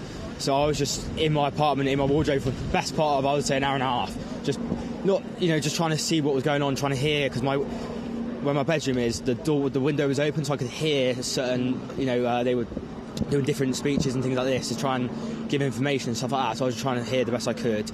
And then after about 2 hours, when it started, about 8 o'clock, Cassius, my friend, ran over to mine to basically try and pick me up and take me to his place, so we've just left my house now, on the way to his now. Yeah. And how much time was it until police and emergency services started to flood in? I think it was quite quickly, but in my mind it took ages, took forever, but that was just because I was so shaken up, I didn't know what to do. It took a while for the helicopters to come, because my mum was saying about there should be a helicopter coming soon, and I couldn't hear one for ages, but it came, and it started to settle down after that. But it was, for the first initial, I'd say, good hour it was mayhem outside. Yeah, well, I appreciate you having a chat with me, Finn, and make sure you go stay with some friends tonight and keep safe, all right? Okay. Yeah, no worries. And so that's just the latest from some of the people that have witnessed the tragedy down here on Bondi. 10 people confirmed dead, one of which is the shooter, the other shooter in custody, and 9 civilians have also died. And there's also reports that 12 people were also injured. And police now are just starting to get a gauge on the situation here in regards to a bomb threat, and they're bringing in specialist resources to deal with that bomb threat. And we understand that police will be holding a press conference at 9:30 tonight in Sydney's CBD. Okay, Digby Worthmiller reporting there from Sydney. So we're expecting that key media conference in about 7 minutes. We'll bring you that live here on the news channel. We understand New South Wales Premier and Police Commissioner will also be there. Our reporters have been speaking to people through the evening. This only happened about 2.5, 3 hours ago. The devastating news that 10 people are dead. Let's hear now from some of the people our reporters have been speaking to. My housemate here, we were driving to go pick up some house stuff. We literally live 2-minute drive up the road, and we always drive down this way. But we didn't see anything. But as we were driving up down Bondi Road, loads of police, loads of ambulance, that sort of thing. And then our friend rang us, who works in and around the area, and just said what they thought was going on. Obviously, just really, really scary, really scary. And pretty speechless, to be fair, pretty speechless. It's a very sad day for Australia, man. I've been in a country for 31 years. I never believed basically that could have happened like that, something like that in Australia. But obviously, there's no place safe on earth at the moment. So, God bless to the injured. My daughter's grandfather was shot I just got the news now. They got shot on a leg. He survived it. He's in a hospital now. Wish him a fast recovery. There were just some witness accounts from people who were at Bondi Beach this afternoon. Our reporter Nick Dole has also spoken to another family. They were attending a bar mitzvah at Bondi, and they've spoken about the moment of the attack. As a family at a bar mitzvah for a relative, and it started at 6:30, and at about 6:40 people started screaming, telling us to run inside. So we ran into behind the kitchen, and we were just hiding in a room, and there were lots of children there. Their parents weren't there because this was a kids' party basically, and lots of kids crying. It was really horrible. How many shots do you think were ringing out? 50, 60. It just didn't stop. It seemed like 20 minutes. Yeah. And you're inside the bar mitzvah as well? Yeah, I was. Yeah. What was sort of going through your mind when you heard those bullets ringing out? Probably just to get somewhere safe because it was very scary. Yeah. And what about some of your friends who you were with? Were you sort of all together, or did some of you get separated? A lot of people got separated. All right. I can't hear you, Avi. Your mic's off.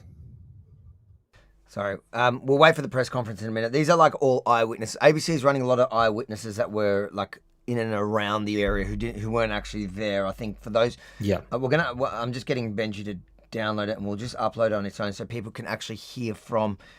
I think it's a different story from somebody that was actually there and tells us how everybody around her, the people she was just talking and laughing with, were dead or bleeding out from what she could tell. There's about 7 minutes till the press conference, and then we should have then we'll bring the 13-year-old who was there, so not from the actual who was actually at the event, like our previous I guess the difference between the people that we're talking to and who you're hearing on ABC, these are eyewitnesses, whether they saw the gunshots, heard gunshots, they were in the area. Where the people we're speaking to were actual survivors of the attack. Yeah. So we'll get that up as a standalone as well. You can rewind in this live. I haven't seen anyone else actually bring those up. And listen, my sister has a house full of them right now, sitting in her house, comforting them, but they're all in shock, no doubt. In shock, crying, and there's just so. You know, obviously, we're not gonna. We want.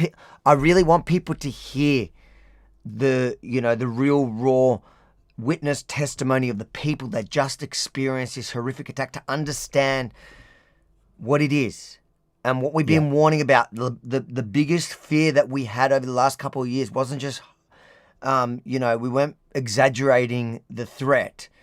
While so many people were playing it down and calling the community victims and wanted to, the Jews just want to get committing fake false flags against themselves so that they can pass through some stupid No. The reality is that we have let people into our country that want to kill Australia. They hate our way of life. And first they're targeting Jews because everybody, or a big chunk of society, whether it's the far left, the far right, and a big chunk of the Islamic community, have made it okay to target Jews. But don't worry, when they're done with the Jews, these same people that have taken guns to Bondi to shoot at point blank children, I promise you now, if we don't get on top of that now, they are going to turn those guns on every other Aussie that's in their way. And this needs to be, people need to be held accountable for this, but also we need to make a real change. Yeah, no doubt. And, Australians, of course, everyone there is caught up in this. Even if it's targeted, it's an attack on Australia, like I said before. And, we can't normalize this. It's very tragic that this has become normal, having to put it in these terms that we're talking about. We're not looking at something that's happened overseas. We're not looking at a mass casualty event, a terror attack, and observing something that's happened in some other country and saying, oh, well, aren't we lucky to be in Australia? No, this is a modern day Australia now, where we have people, without any humanity, really. If you're talking about indiscriminately shooting towards children here at the beach and just going for it, it's just disgusting and vile. You kind of don't have the words to describe what these people are and the inhumanity of all of it in terms of what they're doing to our country, doing to Australia. And it's sick, Avi. And yeah, like you said, many of us have been talking about this being the eventual outcome of what we're seeing happening in our country, the rhetoric towards a certain community, very openly by people in politics, by activists and many others.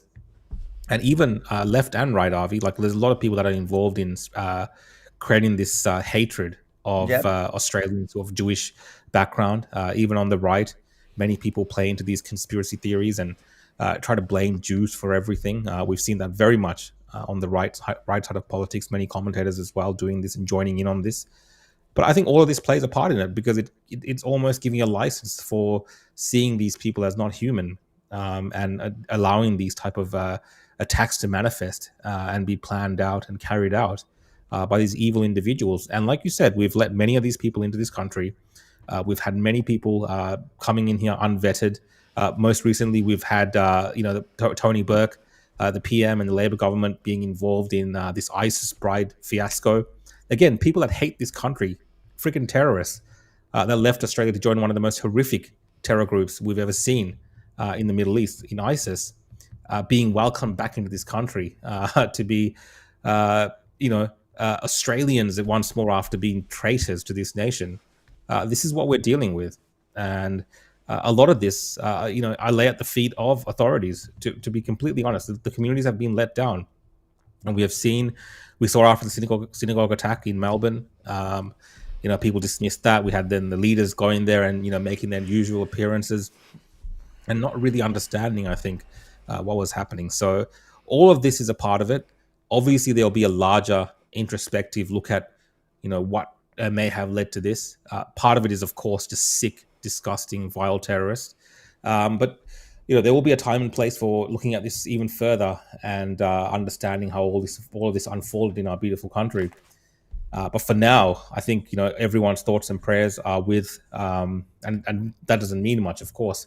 But of course, our thoughts and prayers are with the victims, their families, and those Australians who are tonight fighting for their lives. Those Australians who are at that beach, who are now finding themselves in a hospital, fighting for their lives with gunshot wounds because of these sick, vile terrorists. So, all our what we can do, I guess, here is pray for these people and pray for our country tonight, because Australia does feel changed. A lot of things have happened over the last couple of years that have we've all felt Australia's changed a little bit, and this is just another one of those things where our country's different. It's not the same anymore, and that's not in a good way. It's in a really bad way, and if it's not taken care of in a meaningful way, if it's just all empty platitudes and nonsense from our leaders when it comes to dealing with these issues, then we're just going to see more of this, and more Australians are going to be put in harm's way with these type of individuals now feeling able to do this type of attack in Australia. No shame, just nothing, Avi. Like, these people in this country who have come here many times for a better life in Australia have now turned their weapons on Australia and are terrorizing us. I don't know if you can see, Avi, they're getting ready for the press conference there, so that'll probably give us a lot more information. I don't know what I've done to the sound. I don't know what thing I've turned what sound off, but I'll get it sorted.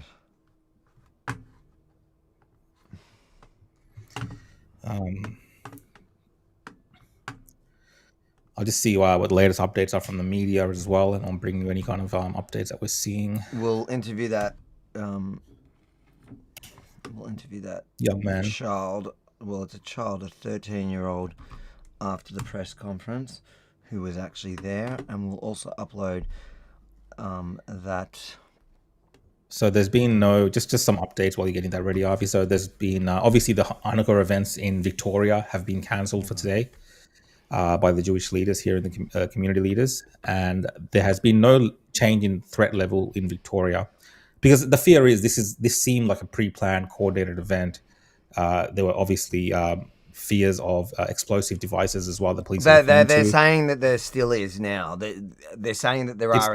It's ongoing. Exactly, it's ongoing. They're saying that there are explosive or suspected explosive devices there that have just not been detonated. So obviously the bomb squad is trying to deal with that. As we speak, police are raiding the addresses of the people that they've apprehended, shot the terrorists. That is, one was shot dead, allegedly, apparently, and one was captured alive. Their homes are being raided, as far as I understand from the press reporting, which is good, because we want to understand the full picture here. We want to get all the information about these people, these terrorists, these sick individuals.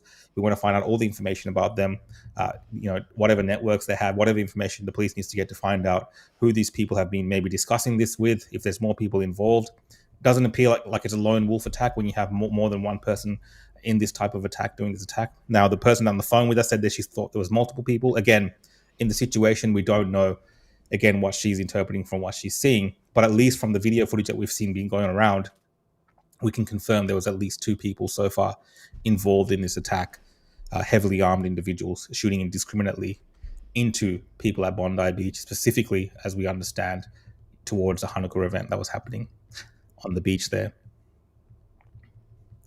So there are some other things online, guys. There's the names of the individual licenses going around as well of the shoot. I won't name these things because, again, it's all up in the air. We'll wait for full confirmation before doing this. You can go on X and maybe have a look if you want to see this. But there is a driver's license floating around saying it's allegedly belongs to one of the terror suspects. So we're just waiting here for the press conference from authorities.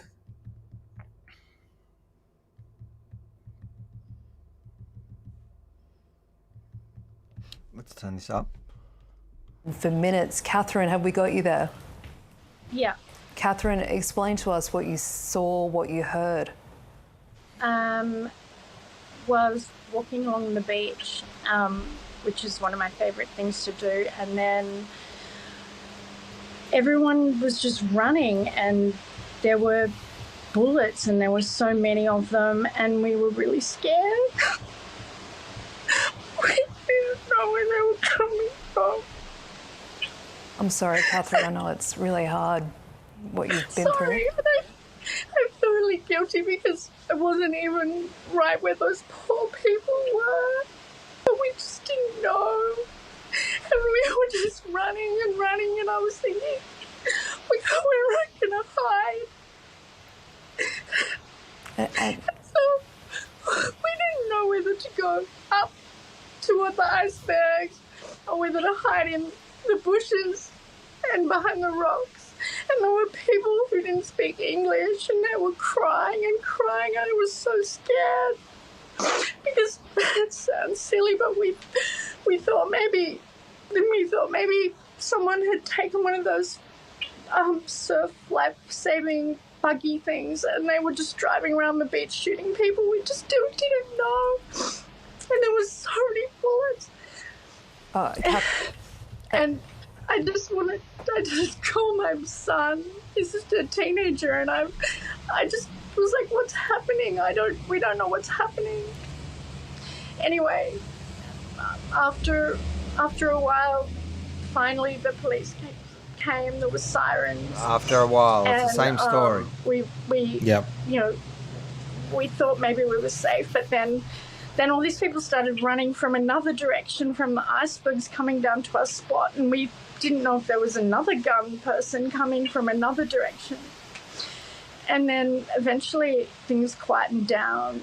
There was a lot of gun smoke, but we knew, I guess, we could start to come out and then go from there. And, then we started to realise what had actually happened. So, yeah, it was just really sad. And Catherine, your tears and your emotion just capture how monumental this event is, how deeply upsetting and catastrophic it is for people from this community who would never expect something like this to happen. Can you think about what you were feeling in those moments, or were you just racing to survive and to get away or to help others? I think, we all weren't really, we just were all terrified and trying to think of a place to hide. And my son and his dad and were just trying to just telling me to stay calm, and they were trying to figure out what was happening. And then I called my old boyfriend, and he was trying to figure out what was happening. And I think it was handy to have a phone, because then the people I called were just saying, just don't move, just stay. And I was like, okay, stay. But I guess I thought about those poor people in Bondi Junction that died or that were running in fear, and people around the world who live with this every day. And I don't know, Bondi is just such a special place to me. I always walk on the water if I feel good, if I don't feel good, and I take millions of boring photos all the time of Bondi and the sun setting, and it was the most perfect day. And then this happened. It was just awful. It was awful. And then realising there's children are hurt. Like, fuck. It's just awful. And Catherine, it's obviously difficult to keep track of time in a situation like this, but have you got any idea about how long it felt like it went on for? I felt like there was 10 minutes of shooting. Yeah, that's what everyone seems to be saying. Yeah, and then it was really good when you finally started to hear police cars, but even when you heard police sirens, it felt like there was still a lot of shooting going on. And it was just so good when it finally stopped, because, yeah, I know we're so lucky, the people that I was with, that we weren't right in that spot, but we just didn't know. And I guess we didn't know what was happening. Yeah. So when it finally got quiet, but there was the smell of the gunpowder, I guess. It was so much, So it's so sad for that community. It's such a special place, and I just feel really, like, I feel like I won't want to go there anymore. Yeah, it's obviously going to have a massive impact on the friends and relatives of the people who died, but so many other people as well. Yeah, and I feel for all the people celebrating Hanukkah. It's just awful. Anyway. Okay, Catherine Merchant, thanks for talking to us and stay safe. Okay. So we're waiting for this key media conference. There's been this horrific event in Bondi this afternoon. From one of the witnesses earlier, they thought it began probably about 6:40. This is the pictures that we've seen. This is the bridge just north of, and it's so distressing to hear those gunshots. The bridge just north of the Bondi Pavilion that goes over the car park area towards the beach. This is the moment that man, we don't know if he's a plainclothes police officer or a civilian, wrenches the gun off one of the gunmen who was firing into a crowd of people celebrating Hanukkah. Then you see another boy, it looks like it could just be a boy, run up to this gunman and throw a stone at him, or throw something at him. And this is happening while the other gunman is still up on the bridge, and we see shots of him then firing at the other people. And as we've heard from the witnesses, this just went on for such an interminably long period of time, for 10 minutes, that they were apparently, that's what the witnesses say, were firing into this crowd of people celebrating Hanukkah. Police, and we've heard since, 10 people dead, including one of the gunmen, and 12 people injured, including 2 police officers. There were concerns that there was an explosive device, a possibility of an explosive device. Police have since said that they've come across something that is a suspected device that they're checking out at the moment. We haven't had a key media conference. We're expecting that to begin at any moment with the New South Wales Premier and also the Police Commissioner. But this emergency was unfolding not only at Bondi this afternoon, but throughout the streets of Sydney, with sirens going, ambulances ferrying people to hospitals, and just a horrible situation, and something that will scar Sydney for a very, very long time. I think what's become apparent too, Joe, is just how international this community is. We've heard from witnesses from all over the world, people who had only been in Australia for a matter of days, people from Brazil, the UK, America, other parts of Europe, and they were caught up in this event. We've heard from people who've just arrived from Europe for what they were hoping was the holiday of a lifetime, and they described sheltering behind cars, having no idea what was happening, being caught up in the frenzy. Heard from some other people who were at the scene who say people were running away but they didn't speak English. Some of those international tourists saying that they never expected something like this to happen on their Australia trip, that they thought Australia was an inherently safe place. And really, I was just trying to tell you to mute the audio for the news. For the news? What they've lived through. Yeah, just mute that audio. A number of reporters who have been... This audio? Yeah, that's it. Right, perfect. I was going to give some update from the news because it's like these guys are just repeating the same thing over and over. Yeah. I'm just... So there's reports of angry people in Sydney because the address of the individual's gone up online, and he's been named by the ABC, I believe, as well. I won't name him yet. I'll just confirm that. But the Daily Telegraph has also shared this individual's license, and there's already a license of this individual that's been leaked online. So news is reporting that people in Sydney are driving past the house of the person, and there's people everywhere near the house yelling at the house. So a lot of people have actually turned up at the house of the shooter as well. And there is a police raid happening there as well. So lots of people in Sydney, obviously very angry. So raw emotion there on the ground of people turning up to the house of the shooter as the address was leaked not leaked online, but put online with the license being shared. So that's happened. We've also got the Russian Jewish community. Can I ask you something? If I just play this, can you hear this? I just want to hear. I'm just checking that. Can you hear that? Yeah. You can hear it when I play it? Yeah, I can hear it. Oh, okay. Right. Yeah, go on. We've got the Russian Jewish community involved in shooting. So a source from the Australian Russian Jewish community has said that the Bondi Chanukah event hit by the gunfire was a Russian Shabbat celebration. All killed and injured are from our community, the source wrote. One little girl, a beautiful little girl, is seriously injured, battling for her life. Mom asked, please pray in any way that you can. So there's more confirmation from people in the community there. So Russian Jewish community saying it was an event that was being organized by their particular Shabbat. Chabad, yeah. Chabad, yeah. And we've also got obviously mass, a lot of people in fear tonight, a lot of tourists that were there as well. It's if people don't know Bondi, if you're watching from overseas, guys, Bondi is, I think, our most popular beach in Australia. It's the most frequented.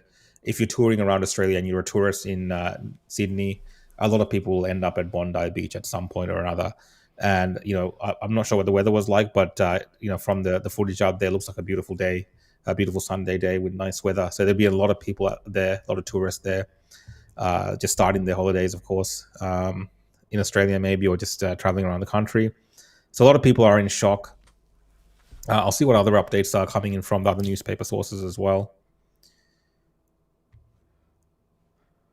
Do we have starting soon? Okay, we're waiting for Chris Minns. Hold on, I might have somebody that can talk to us while we're waiting, but I'll just I'll mute myself for 2 seconds to get them on the line, and I'll let them know. Do that. You do that. Some of the survivors are describing this as a mini October 7th there on the foreshore of Bondi Beach there.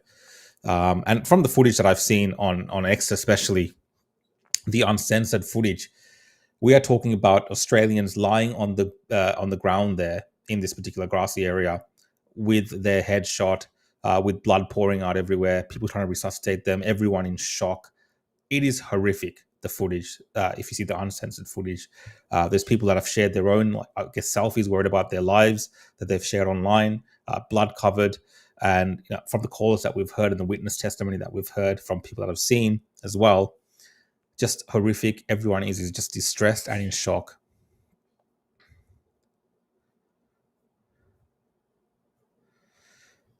Also, we're hearing from the police. They're seeking vision. So if you're in Sydney and you had some vision recorded on your phones, whatever it is, anything from around the time of the shooting, New South Wales police are asking for people to submit it to them via Crime Stoppers if you want to do it anonymously. We have seen drone footage. There's a lot of people that are taking out their mobiles, and only certain footage is available online right now that's going around. Obviously, as the night progresses and into tomorrow, we'll see more footage that people have taken being distributed online and being made available. Again, we've seen previously, one thing we have to worry about in Australia is that our government can be quite censorious when it comes to these particular topics. I don't know if you guys remember the stabbing that also happened in New South Wales. There was attempts to censor that by our e-safety commissioner.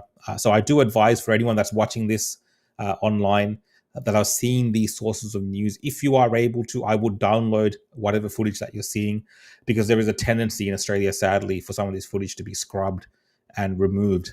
So especially the eyewitness testimony, a lot of the mobile phone footage, I would download a lot of that just to preserve that information, because a lot of the times our censors in Australia, sadly, again, people like the e-safety commissioner who want to create this narrative around all of this and, protect certain whatever interests that they have as well, will try to censor types of footage by saying it's too distressing for Australians to see.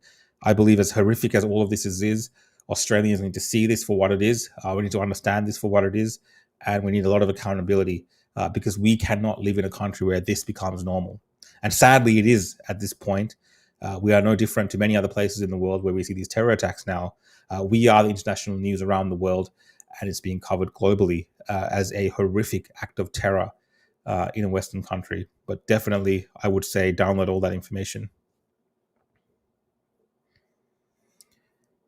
So Avi's just trying to get more people to come in onto us, people that were there on the beach that witnessed everything. So he's just trying to organize a phone call with one of them. We've already had one lady call in. So he's muted. So we'll just wait on that.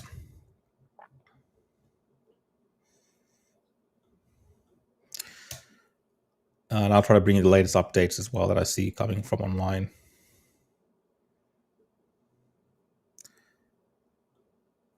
What do we have here?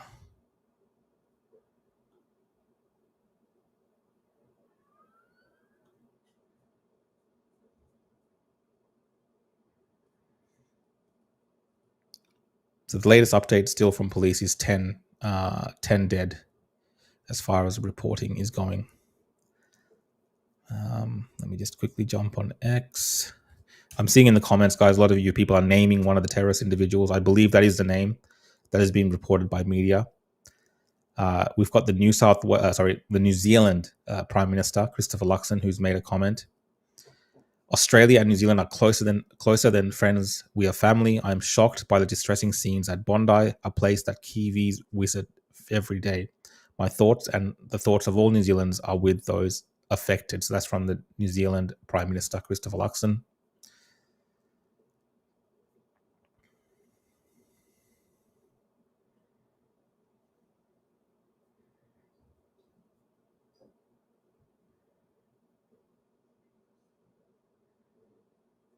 And for those of you wondering, so far from the Prime Minister, the comment that we have is, the scenes in Bondi are shocking and distressing. Police and emergency responders are on the ground working to save lives. My thoughts are with every person affected. I have just spoken to the AFP Commissioner and with the New South Wales Premier. We are working with the New South Wales Police and will provide further updates as more information is confirmed. I urge people in the vicinity to follow information from the New South Wales Police. So that's from Prime Minister Anthony Albanese. So we are expecting a press conference attended by people from the police, as well as potentially Chris Minns, the Premier of New South Wales. So we're waiting for that update to happen. I would be very surprised if we don't hear from the Prime Minister of Australia tonight as well. I think many people would want to hear our leader speaking tonight as we're witnessing this devastating terrorist attack on our soil.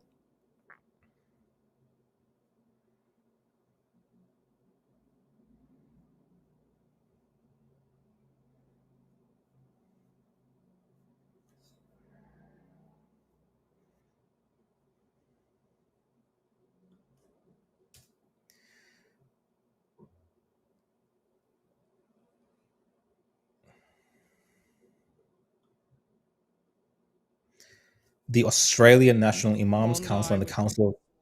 Yep, Avi? What have they said? Sorry, what have they said now? The Australian National Imams Council and the Council of Imams New South Wales have released a statement on behalf of the Australian Muslim community, and this is what they have said. So this is from the Imams Council. This is from Muslim community leaders.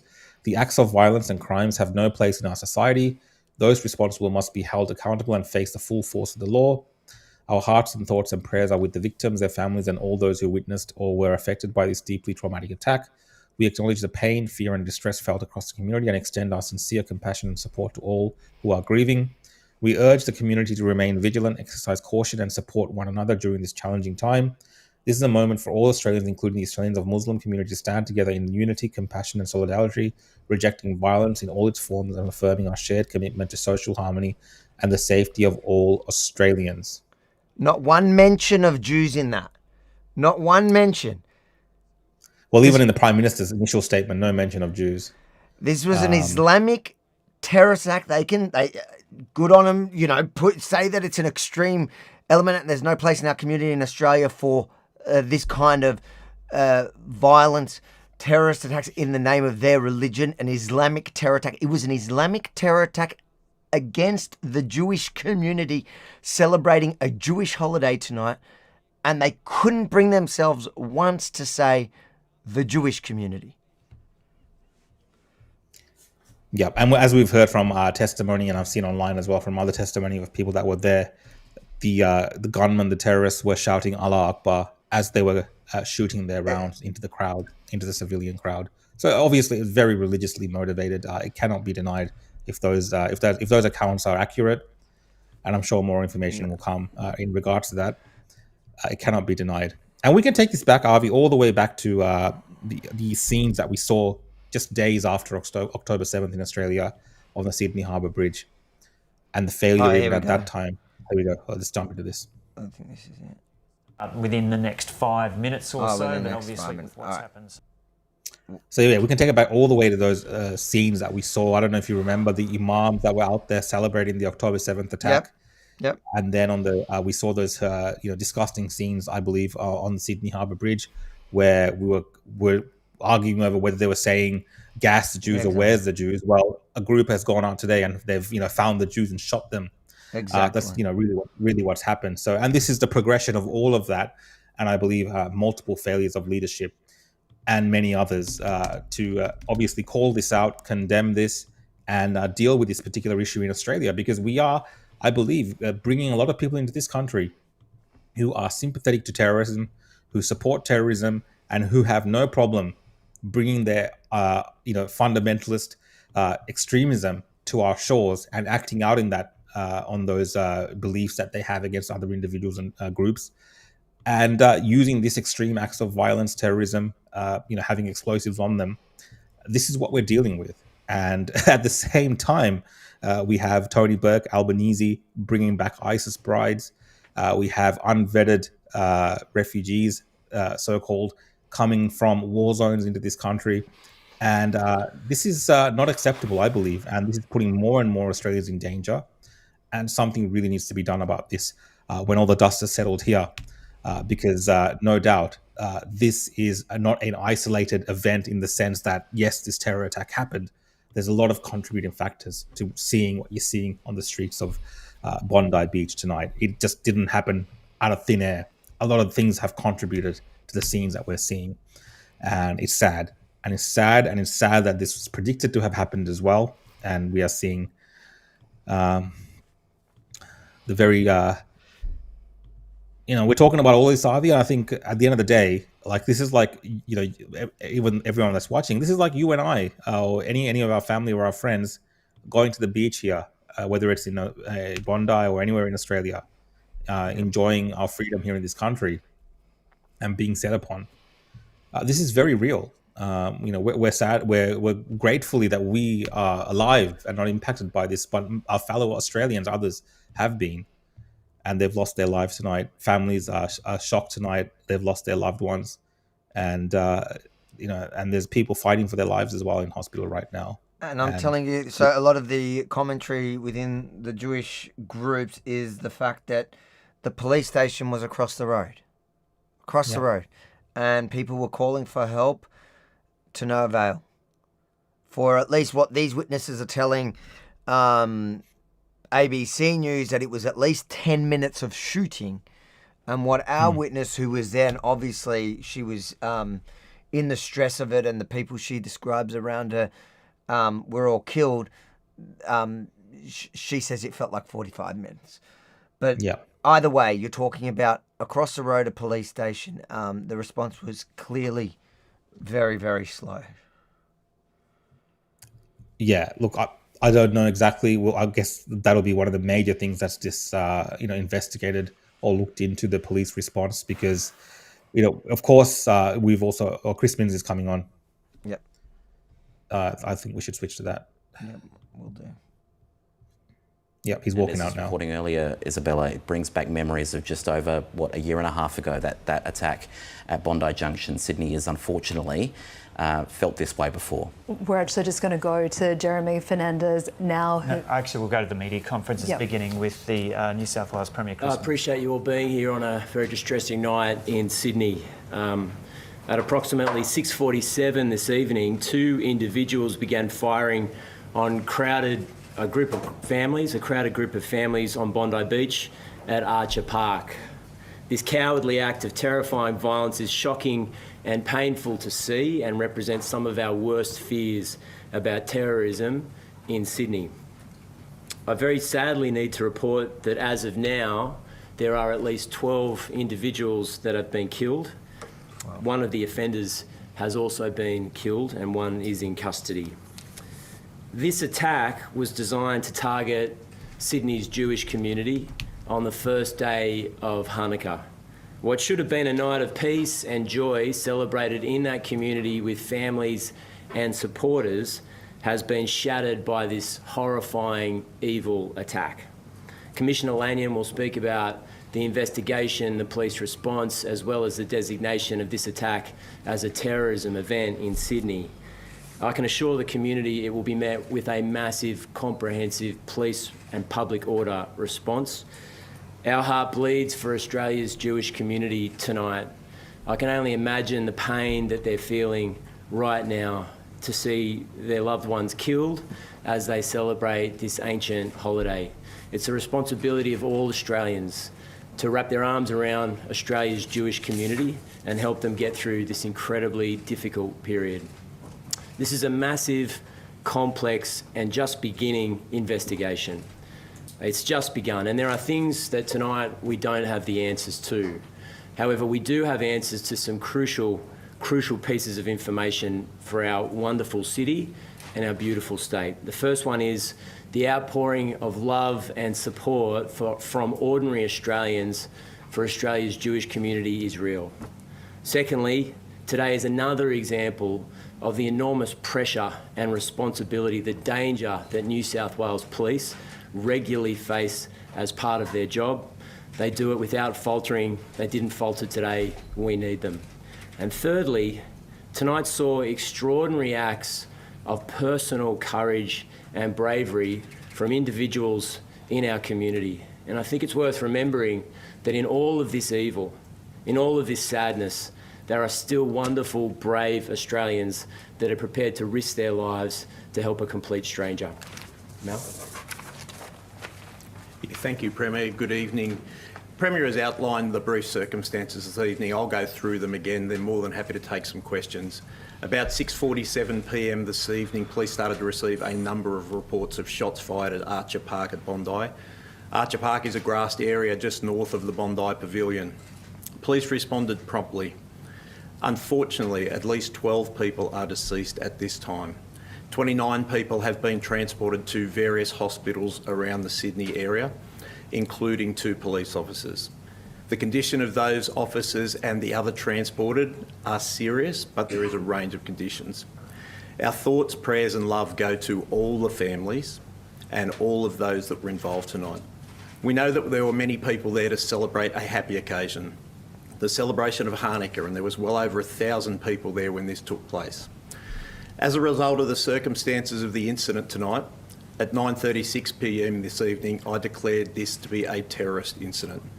I have also authorised special powers under Section 5 and Section 6 to ensure that if there is a third offender, and we are currently investigating that at the moment, we will make sure that we prevent any further activity.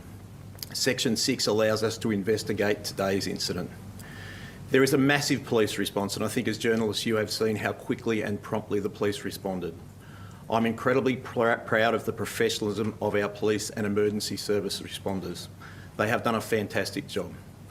Unfortunately, it's only several years ago that Bondi occurred at Bondi Junction. We have learnt a lot from that, and tonight ambulance and police and other emergency responders acted promptly and professionally to do a great job there. We will have a significant investigation. Our Counter-Terrorism Command will lead this investigation with investigators from the State Crime Command. No stone will be left unturned. This type of disgraceful activity, this wanton use of violence, the taking of innocent lives is unacceptable to New South Wales. It's not our way of life. I've been very clear since I've been the Commissioner that as a police force, we won't stand for this type of violence. I'm personally offended. You have seen that the police have already taken prompt action. The Premier has mentioned one of the offenders is deceased, the second one is in serious condition at hospital. We will focus to ensure that there is no further threat to the public. Could I ask, but this is a time of calm. This is a time where I want to make sure that there is no retribution. The police are investigating thoroughly. We have acted promptly. We have taken decisive action. Could I just ask for calm in the community? Allow the police to do our job. We will work closely with community and I'll continue to provide updates about the investigation as they go on. Thank you. I'll hand over to the Minister and then happy to take questions. Do we have an age range of the victims, like 6 early days of those deceased? No, very early, sorry. I don't have those details at the moment. As you can imagine, there has been a fair dislocation. The ambulance service responded brilliantly. They've had to convey people right around the city to numerous hospitals. So at this stage, we don't have those details. Commissioner, there's the 12 people... Sorry, can I just ask one at a time? Sorry. Commissioner, do you have any intelligence about the 2 shooters? We're working through that at the moment. Obviously, part of the declaration is because I have information about the deceased shooter. It's not something I'm prepared to give at the moment. It will be part of the investigation, but we will work tirelessly through our counter-terrorism command to make sure we investigate all of the circumstances. Commissioner, the 12 people that are deceased... Do they include the gunman that is deceased, or is the gunman additional to that 12? We've set up the 12 deceased at the moment. This is a really fluid situation. I would like to provide more certainty. But certainly the numbers that we are talking at the moment include the gunman. Were any children among the deceased? At this stage, I don't believe so. However, I do believe that a child was transported to hospital. Again, I don't want to give information that turns out to be incorrect. It is very early. We know that there has been a number of people turn up to hospital. We've had 29 others transported, and we know people are still turning up there. What gives you reason to think there might be a third gunman person around? Unfortunately, in these sort of circumstances, we get information from a range of areas. We tend to be as safe as we possibly can so that we know that we have 2 definite offenders, but we want to make sure the community is safe. So we will run down this investigation. The reason that we have so many investigators out tonight is we can make sure that that happens. The fact that we've declared this as a terrorist incident, we've provided special powers, is to make sure that we prevent any further. I cannot confirm there is a third offender, but I want to make sure there's no stone left unturned. Some news outlets are reporting a home in Bonnyrigg is being raided. Can you confirm that? No, I'm well aware on social media that an identity of a person believed to be one of the gunmen has been circulated there. When I ask for calm, that is really important. This is not a time for retribution. This is a time to allow the police to do their duty. So police are responding to make sure that all of the community is safe. That is our role. What can you tell us about public order riots, brought officers raiding homes? Is that happening right now? What I'd say to you is that we have police right around the city at the moment to make sure that all of the community is safe. I don't want to go into too much specific activity. Our job is to respond to intelligence we get, respond to information, but make sure the community is safe. So unashamedly, we do have a lot of public order and riot squad and other police out on the streets at the moment to make sure there is calm. This disgraceful act will not go unpunished. Sorry. So given it was a Hanukkah event, first night of Hanukkah, were there any additional police resources around the Bondi area or Dover Heights in case there was any problems? There certainly were police patrolling that area. We were well aware and we worked closely with the Jewish community in terms of Hanukkah. The Jewish community has its own security group that we work very closely with, so there were police present. The fact there was such prompt action taken demonstrates the police were present. Is there still an active threat tonight? Sorry? Is there still an active threat? No, what I've said before is that we are aware definitely of 2 offenders at the moment. One of those is deceased, one is in hospital at the moment. We want to investigate thoroughly so that if there is a third offender or any other people are linked to this matter, we will investigate them and take action against them. What intelligence do you have about this third person? Was he there with a gun? Is he outside of the area? What intelligence do you have? I think people need calm and worried that there's someone on the run still. It's way too early to give that information. The community can be very reassured that the police responded quickly. The police have responded in numbers. We have a significant investigation underway at the moment. We will be following all people linked to those gunmen that we know, and we'll take action to keep the community safe. The community can rest assured that the police will take positive action to keep them safe. What weapons were used and were they sourced illegally? And what can you tell us about the improvised explosive device found under the bridge? It's way too early to give any description of the firearms other than to say that they were long arms. Where they came from, their background, how they came to be in possession of the offenders, it's too early to say. As part of the investigation and shortly after the shooting occurred, police located a vehicle in Campbell Parade at Bondi, which we believe has several improvised explosive devices. We have our rescue bomb disposal unit there at the moment working on that. What is the latest on that? It's still underway at the moment. Are they any of these devices or? It's too early to say that. As I said, we've got our rescue and bomb disposal unit there. They will take the appropriate action. They're experts in their field. Were either of the two individuals, the deceased and the one in custody, known to authorities before this evening? Only little on the offender that's deceased at the moment. I won't go into their background. That's obviously part of the investigation. Certainly form part of my consideration as whether to consider this to be a terrorist event. Were any of the gunmen licensed to hold firearms, and do we know whether they were known to ASIO or New South Wales Police? It's too early in that investigation. Why did you declare it a terrorist attack? There was a range of circumstances. Obviously, the fact that it's the first day of Hanukkah, the types of weapons, the offenders, some of the other items we found at the scene. As I said, we have found an improvised explosive device in a car which is linked to the deceased offender. So there's a range of circumstances, and obviously the Jewish community has a right to feel safe. We will take serious action. Commissioner, you knew about the gun that was deceased.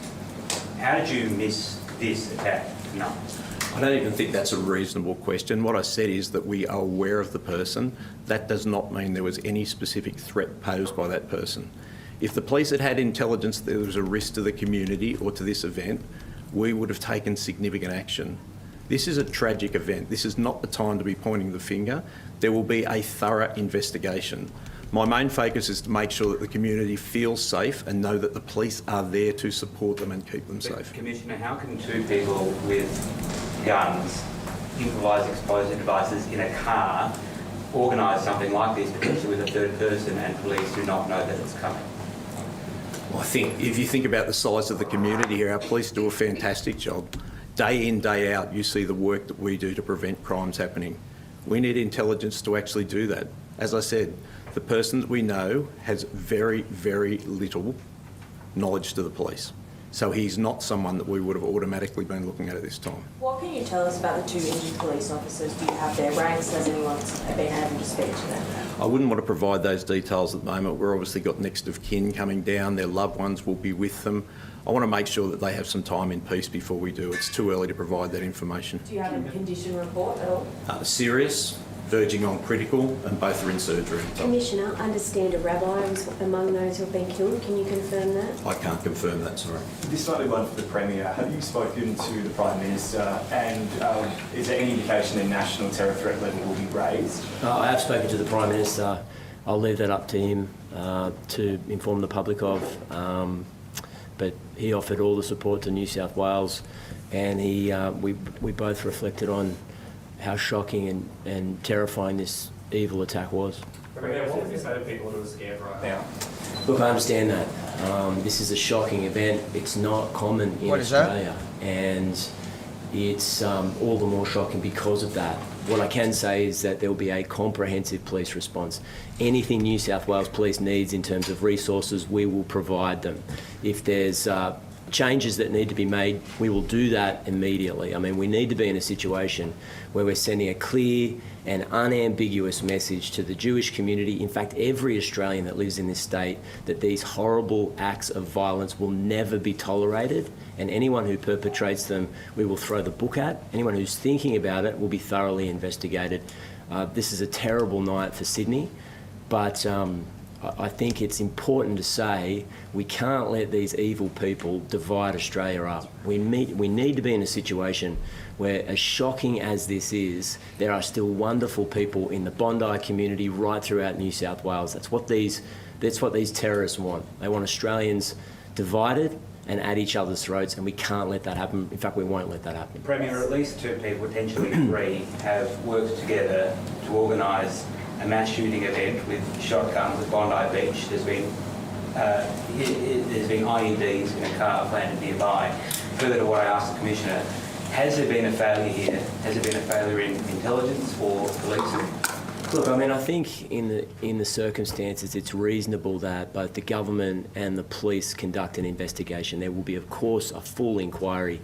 But when you're looking at several hours after this horrifying event, it's important that police focus on community safety right now and ensuring that the immediate vicinity is locked down, that the public, those who've been injured, are transported to hospital, and that there's not an immediate ongoing threat. There'll be plenty of times for a thorough investigation, I can assure the public. The Acting Deputy Commissioner for National Security for the AFP, and Mike Burgess, the Director General of ASIO. And we don't normally talk at confirmed meetings of the National Security Committee, but I think at this moment it is appropriate to tell Australians that the National Security Committee was convened as a matter of urgency, and we have just come from it.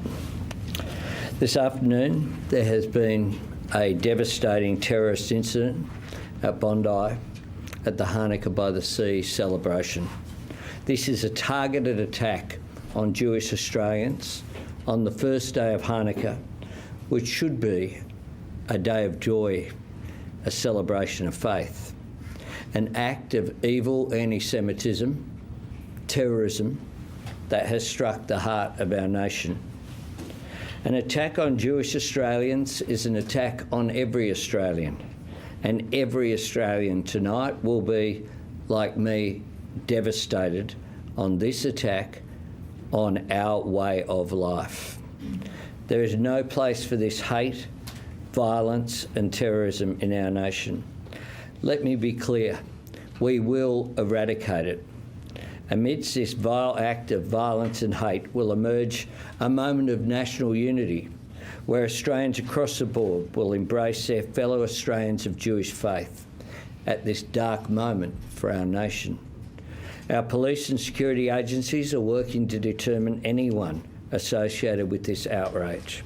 Our agencies will provide you with factual updates as quickly as possible as they continue to emerge. The evil that was unleashed at Bondi Beach today is beyond comprehension, and the trauma and loss that families are dealing with tonight is beyond anyone's worst nightmare. Australians have had their lives cruelly stolen, and many have been injured. For all Australians, our first thoughts are with those in the terrible early hours of their grief. We are also thinking of everyone being treated for their injuries, and many of whom are alive right now because of the courage and quick action of the New South Wales Police and the first responders who rushed to their aid, as well as the courage of everyday Australians who, without hesitating, put themselves in danger in order to keep their fellow Australians safe. We have seen Australians today run towards danger in order to help others. These Australians are heroes, and their bravery has saved lives. As Prime Minister, I say on behalf of all Australians to the Jewish community, we stand with you, we embrace you, and we reaffirm tonight that you have every right to be proud of who you are and what you believe. You have the right to worship and study and live and work in peace and safety, and you enrich us as a nation. You should never have to endure the loss that you have suffered today. You should never know the fear that you know tonight. We will dedicate every resource required to making sure you are safe and protected. You are Australian, and all Australians are with you today and every day. My fellow Australians, I say tonight that there are nights that tear at our nation's soul. In this moment of darkness, we must be each other's light. Hold on to the true character of the country that we love. Australia is stronger than the cowards who attacked innocent people today. Australia is braver than those who seek to make us afraid. Australia will never submit to division, violence or hatred. We will see justice done, and we will come through this together. I'd ask Acting Deputy Commissioner Ryan to make some comments, and then Director General Burgess. Thank you, Prime Minister. Firstly, our thoughts go out to the families and communities that have been affected by this senseless attack today. The AFP stands next to the New South Wales Police and with ASIO in our joint counter-terrorism arrangements. and we'll put all resources we can, all our specialist powers, all our specialist resources towards ensuring that this matter is investigated as thoroughly as possible. In relation to the Joint Counter-Terrorism Team, we have heard that there has been a declaration of a terrorist incident that will enable the AFP, along with ASIO and New South Wales Police, to use specialist powers in relation to this investigation. I don't wish to speculate in relation to any of the information that is currently known. This matter is ongoing, it is in its early stages, and we will continue to work with New South Wales Police to ensure that it's investigated as best as possible. Thank you. Thanks, Nigel. Thanks, PM. ASIO was also a member of the Joint Counter-Terrorism Team, and our principal role at this stage is to support the police in their ongoing investigation. But at the same time, as is standard practice for us, we are looking at the identities of the attackers, and where that is known, we're looking to see if there's anyone in the community that has similar intent.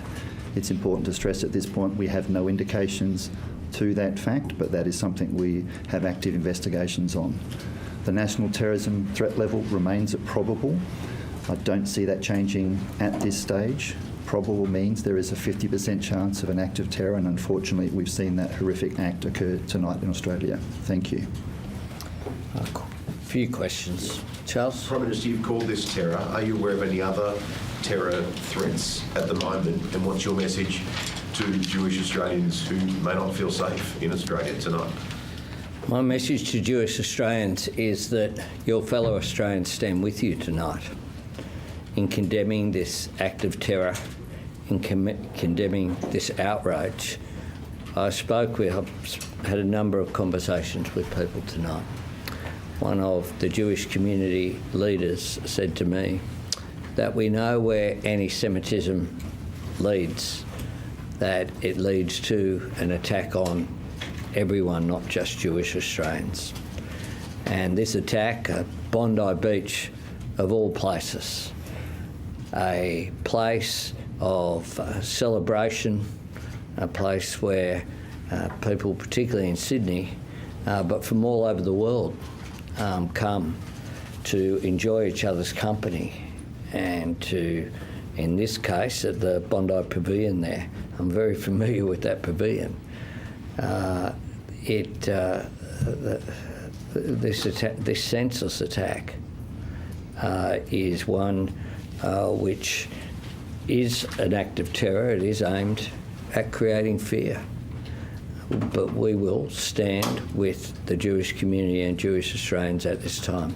Prime Minister, in light of this attack, is the government going to move on any of the recommendations in the Special Envoy's report on anti-Semitism in Australia? Yeah, we're continuing to work on all of those issues, including one of the things that you'll see is a request that had previously been made to be included in additional funding for security as well. And I know that it is, this is an incredibly tough time for the community to deal with this. It's important that they don't deal with it alone, that everyone stand with them at this time. And then we'll go fill in then. Left unchecked, as you were just saying, anti-Semitism leads to terrorism and violence targeting the innocent.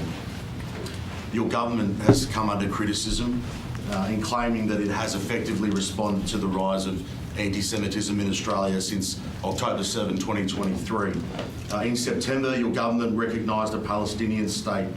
Your ministers have attacked the Israeli government. Senior ministers refused to visit the sites of the October 7 massacres.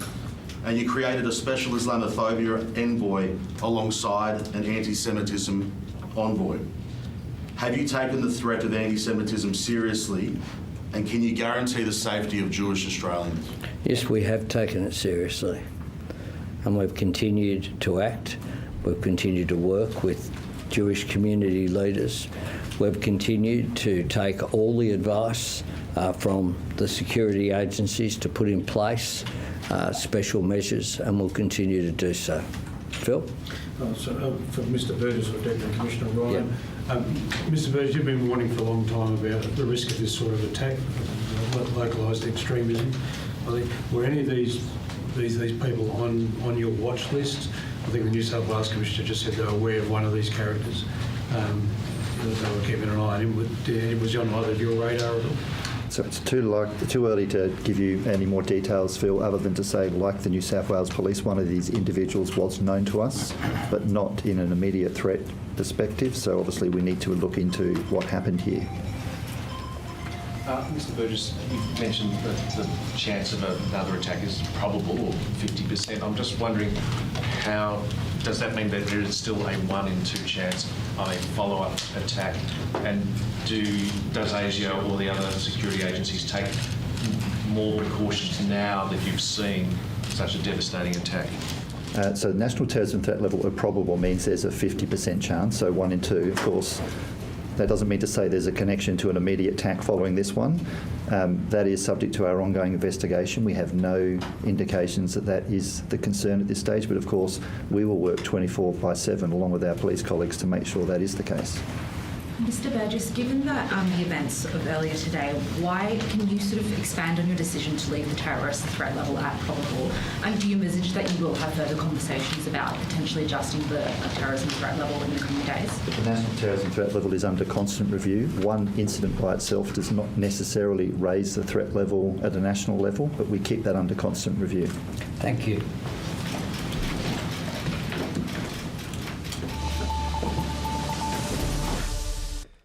Well, there you have it. That's the press conference we had the state premier and the Prime Minister, ASIO, Federal Police. Look, it was interesting. I don't know who that journalist was there that was actually asking the tough questions for the first time in a long time.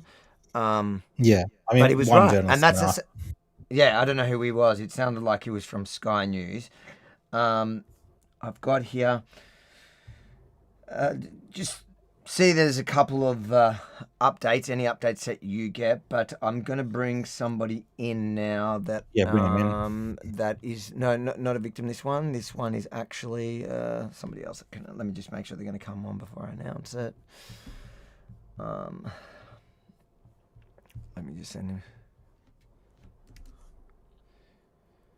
I don't know if I've set up the 3 here. I think we've had 3 since then. Yeah, we did have one with 3. But yeah, Albanese was not very convincing, so I had to say, for a leader in these times. Just felt like platitudes, empty platitudes. He knows he's in trouble because for 2 years people have been, warning about this. It was clear, the writing was on the wall. October 9th of 2023, 2 days after October 7, it was clear this was going to happen. When you had mobs from Western Sydney screaming, "Where's the Jews? Gas the Jews," whatever it was, hunting Jews down. Even if it was just, "Where's the Jews?" It's just like in Nazi Germany, but when they came into Poland and into Warsaw, they were chanting, "Where's the Jews?" because they were looking for the Jews, not to give them a hug, but to hurt them in this exact manner that we've seen here tonight. To the point of what you're saying, someone has sent me an image of that particular protest at the Sydney Harbour Bridge, and they sent me a screenshot which looks like this particular individual was at this protest. Now, we don't know that for sure. I don't want to bring this up on here, but from what I'm looking at, on the Sydney Harbour Bridge or the Sydney Opera House? Sydney Opera House. Sorry, it looks like footage from that day, and look, it could be any other guy that's got a beard or whatever, or looks a bit like this guy. I don't know for 100% sure, so we won't bring it up. But look, this is a part of this. Like, there has been this ongoing rhetoric of people walking out on the streets. We've had on the Sydney Harbour Bridge as well, people carrying ISIS flags, talking about in their particular chants, what's globalizing the Intifada. This is the end result of globalizing the Intifada for some of these extremists. Like, this is what they're talking about when they're talking about hunting for Jews and you're looking for Jews or gas Jews, whatever they're saying. This is the end result of all of that. So it's all interlinked. obviously our government is very compromised when it comes to this particular issue. People like Penny Wong, Penny Wong herself, when she was in Israel, she refused to visit the sites of the attacks for whatever reason. Many other world leaders did that. So, we do have the government, the Labour government under Albanese, who has a track record of supporting these type of causes as well, and turning a blind eye to some of the rhetoric. They do have a part to play, Avi, in all of this. Totally. And like you said, I think that's why things that he's saying to the Jewish community. I'm seeing the responses from people online to it right now. People are just calling him out on it, and he doesn't have the high ground, to put it in that term, to be able to speak in the way that he's speaking right now. And I think that's why his comments seem hollow. And even when the police are talking about, like the police commissioner from New South Wales is talking about, we'll make sure everyone's safe and stuff. I don't believe him. Like, what are you talking? No, like 12 people are dead. And they're saying, well, they didn't know, whatever. Fine. You can't always prevent everything, but I don't think anyone finds what they're saying reassuring. I don't, personally, when I hear them saying those things, like, we'll protect people, nothing will happen. Really? You're saying these things? Like, I'm not convinced. And I think many Australians, especially Jewish Australians, would not be convinced by the things that these people are saying. And that's just the truth. That's the truth of it. And I'm not blaming law enforcement. I'm not blaming Asia. I'm not blaming all these people, but no one's convinced, because for years we've seen them dragging their feet and not calling out these things and not dealing with the issues around. One of the individuals has been identified, I believe, as a Pakistani immigrant. The other one apparently is Algerian. So again, we're having two people from two different backgrounds. Obviously, they're brought together by their ideological hatred and religious fundamentalism, perhaps. If you're looking at the coordination between these two individuals, they're also saying they're looking for a third individual. They're not really going into specifics. There's also reports of a car full of explosives. Explosives. And they did also allude to the fact that at least one of them was known to them to some degree. Now, that could be just that his name comes up on the system because he's had a run-in with the police. He may have not been on any type of terror watch list. It did not seem like that. But, lots of questions there for the authorities to answer. And Australians rightly deserve answers as well, because we have just had a terror incident. 12 people so far confirmed dead, and multiple more being worked on in life-threatening critical situations in hospital right now. And all our prayers are with them and their families during this horrific time in our country. Sorry, I'm getting a lot of messages. I'm just trying to filter through them to see which ones are relevant to what we're doing here.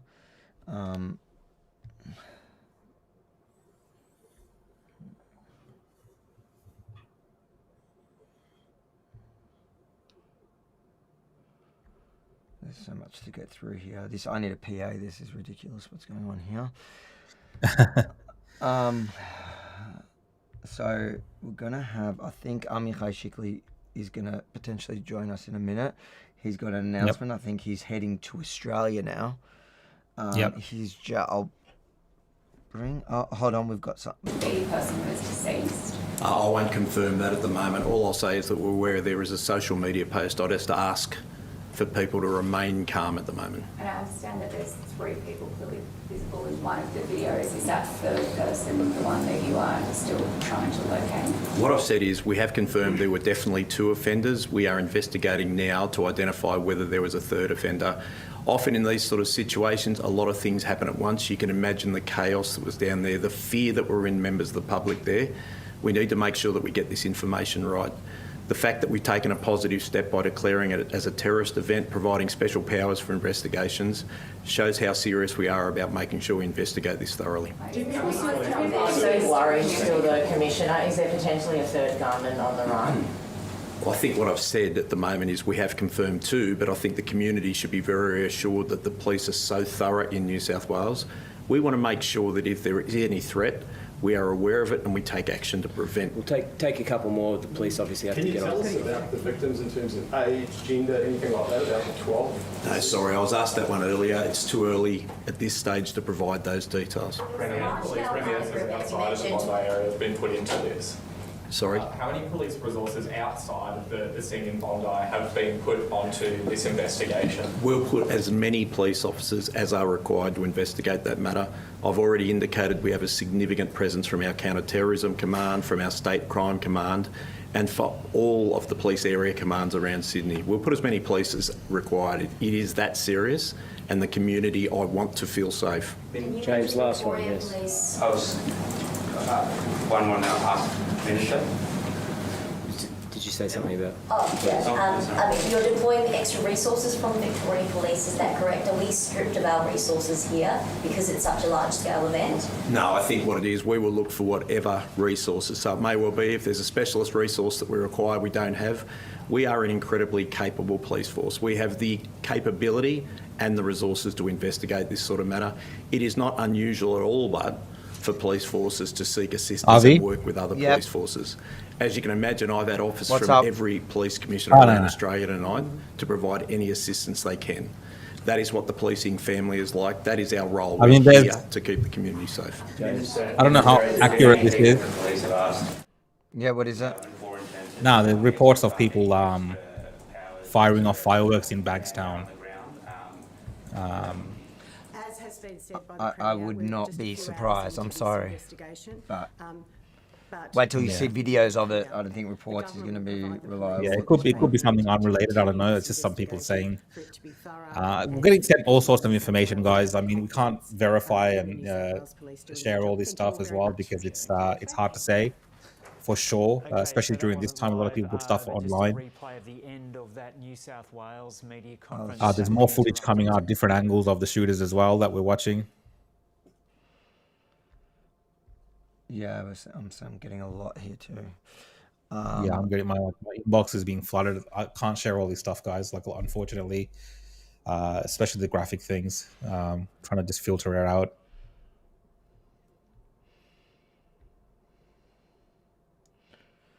See if they've got any. I'll just turn this up a little bit while you're filtering that. Let me know if you need me to turn it down. Neutralised sooner. Yeah, I'll send you a video. The Premier saying that the focus needs now to be on an investigation into this terror attack, and there'll be plenty of time later for a full investigation into the response.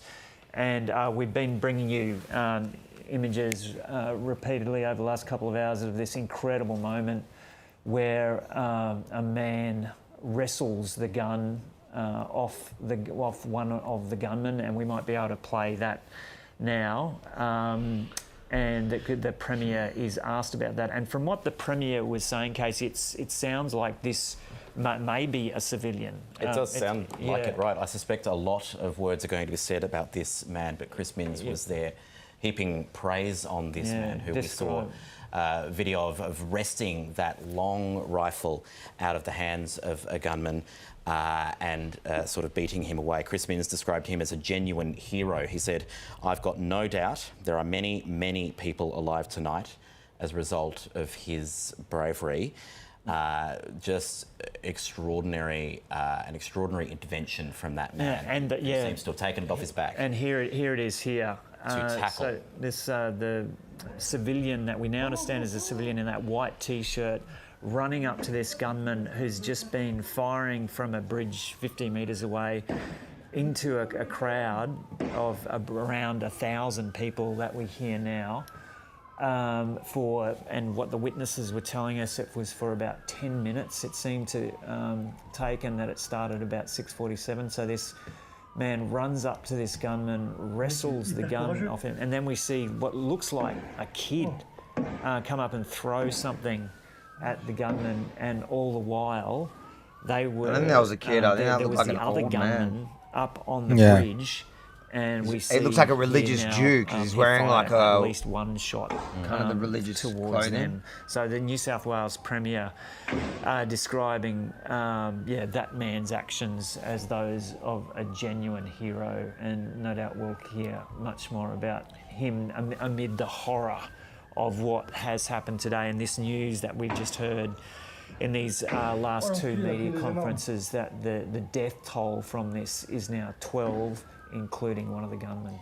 Yes, we now know one of those gunmen that we've been seeing this vision of has died. The other in police custody with injuries. Police, no doubt very keen to speak to that person. We know the identity of one of those gunmen, and we know that their house in Bonnyrigg has been raided by police as well. Our reporter Digme Worthmiller has been at the scene, keeping in touch with first responders all evening. Digme, we're at nearly 4 hours now since this incident started. What's the latest? What do you know? Yeah, well, we're based here in North Bondi at the police cordon. Just a little bit further down to my right, the North Bondi RSL is located down there. And this evening, police, ambulance, emergency services have been coming and going. Just moments ago, we saw a number of armed police going through the cars. I'm going to turn my mic off for a second just to make this call. Windows and just checking through, double checking the area here and making sure that everything is as safe as it can be. I was speaking to one of our reporters who got to the scene very early on, Isabel Rowe, and she was in one of the very initial police cordons before they then extended it out. And she said that the public have since been evacuated out of that area, but now with the darkness falling on Bondi, it's becoming very difficult for emergency services to comb through that scene where the shooting took place this evening at around 7 p.m. You could probably hear and see that the wind is really picking up here in Bondi, and it's also hampering police efforts by blowing the sand off Bondi and onto emergency services as they work through what is now a crime scene here in Bondi. To recap some of those critical pieces of information from the press conference that we've just heard, 12 people confirmed dead, one of which is the gunman. And there's also 29 other people that have been dispatched to various hospitals around Sydney with injuries, gunshot injuries.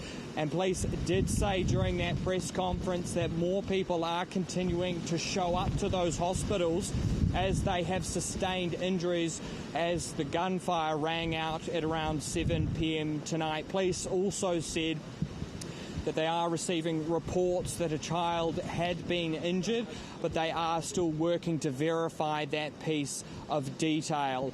Right now, there's still a heavy police presence, people coming and going. Police K9 units, dog units have been driving around the suburb here in Bondi to make sure that there is a heavy police presence. In the press conference, one of which Prime Minister Anthony Albanese addressed the nation, he said that there will be a heavy police riot squad as well as military presence in the area. And we have seen some of those personnel coming and going from the scene here. We've also seen dogs on the street.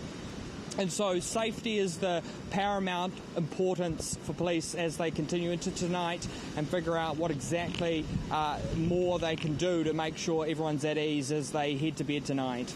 And Digby, just on the ongoing and active investigation, we heard from police that they're investigating the possibility that maybe a third person was involved in this shooting. But the other piece of information or the other piece of information they've shared, and you've been reporting on, for us for some time now, is this potential explosive device at Bondi Beach. You've seen members of the bomb squad, I think, coming through. What's the latest there? What do we know?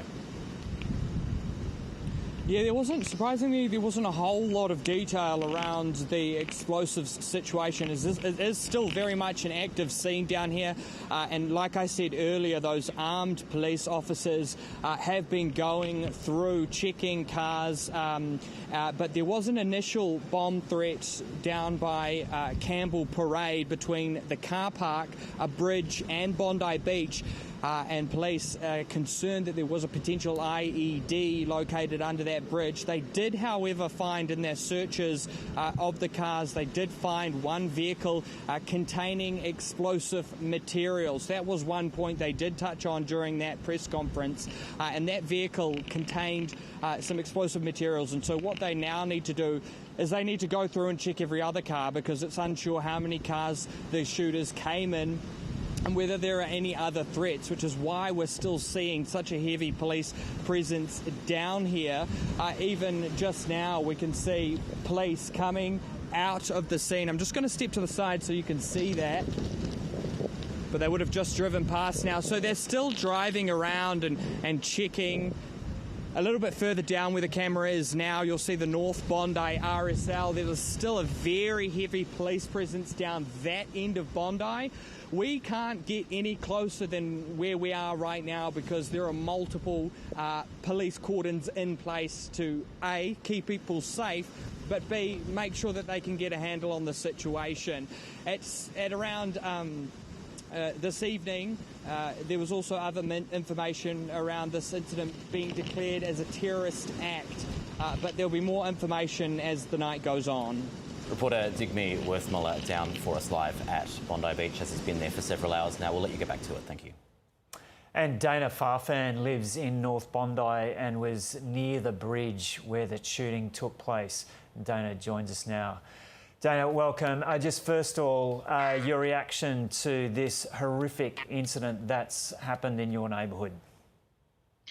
Yeah, I was actually walking down to North Bondi Fish with my friend when I passed Raw Bar, and we were walking down the street and we heard a few bangs, and we see that there was a Hanukkah festival going on, and I was like, oh, fireworks, like that's exciting.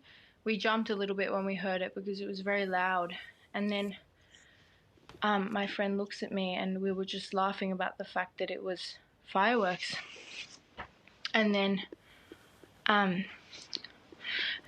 we stop, and then I look over, and then I see all these people running and screaming, and then I said, that's not fireworks. I turned to my friend and I grab her hand and I say, it's a shooting. I say, it's a shooting, we need to run. And I grab her and I start bolting. I'm bolting for my life. I look behind, I see thousands of people,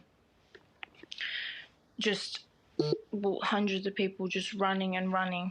And then I pass the crepe shop at the end near the park, and I turn the corner, and the first car I saw, I just jumped to the car. I banged on the window and I said, hey guys, can you please let my friend and I in? There's a shooting. And I didn't know what to think. I just went fight or flight. I jumped in the car, and then the next thing I know, there's another girl who came in. She jumped on top of us in the car. My friend was on the floor of the car. I was in the middle of the car, and then the new girl who just jumped in was on the left of us. And these boys, they start flooring the car. I'm terrified. We don't know what's going on. At this point, we can still hear the gunshots. We speed up the street. We turn left, and then they drop us home. I run into my house and I explain to my dad what's going on, and at first initial reaction, he didn't even believe me because Bondi is such a safe community. It's the last thing I'd ever think to happen on a Sunday with families and friends around. Bondi's always been such a safe community. It's been a bubble, and so my dad didn't believe me until we heard police sirens, and then that was when it really clicked, and we were just in shock, the three of us. We didn't know what to think, we didn't know what to feel, and it's just devastating to think that this would happen before Hanukkah and Christmas on a night that's meant to be so peaceful for families, the Jewish community, and friends and people who are visiting Australia. And the image this is put onto our community is just awful, and it's shocking, and yeah, it's and insane. Dana, you would be as a local, you'd be familiar with that bridge that the gunmen were on. How far do you think you were from that bridge when you heard those shots? When I heard the gunshots, I was honestly opposite it, pretty much. On Campbell Parade. Yeah. So I did initially when we were at Raw Bar, I did see two men in just wearing black. I didn't see any gun. I didn't see anything. I didn't think anything. It's Bondi. It's safe. I cross that bridge every day. My mum walks our dog on that bridge every day.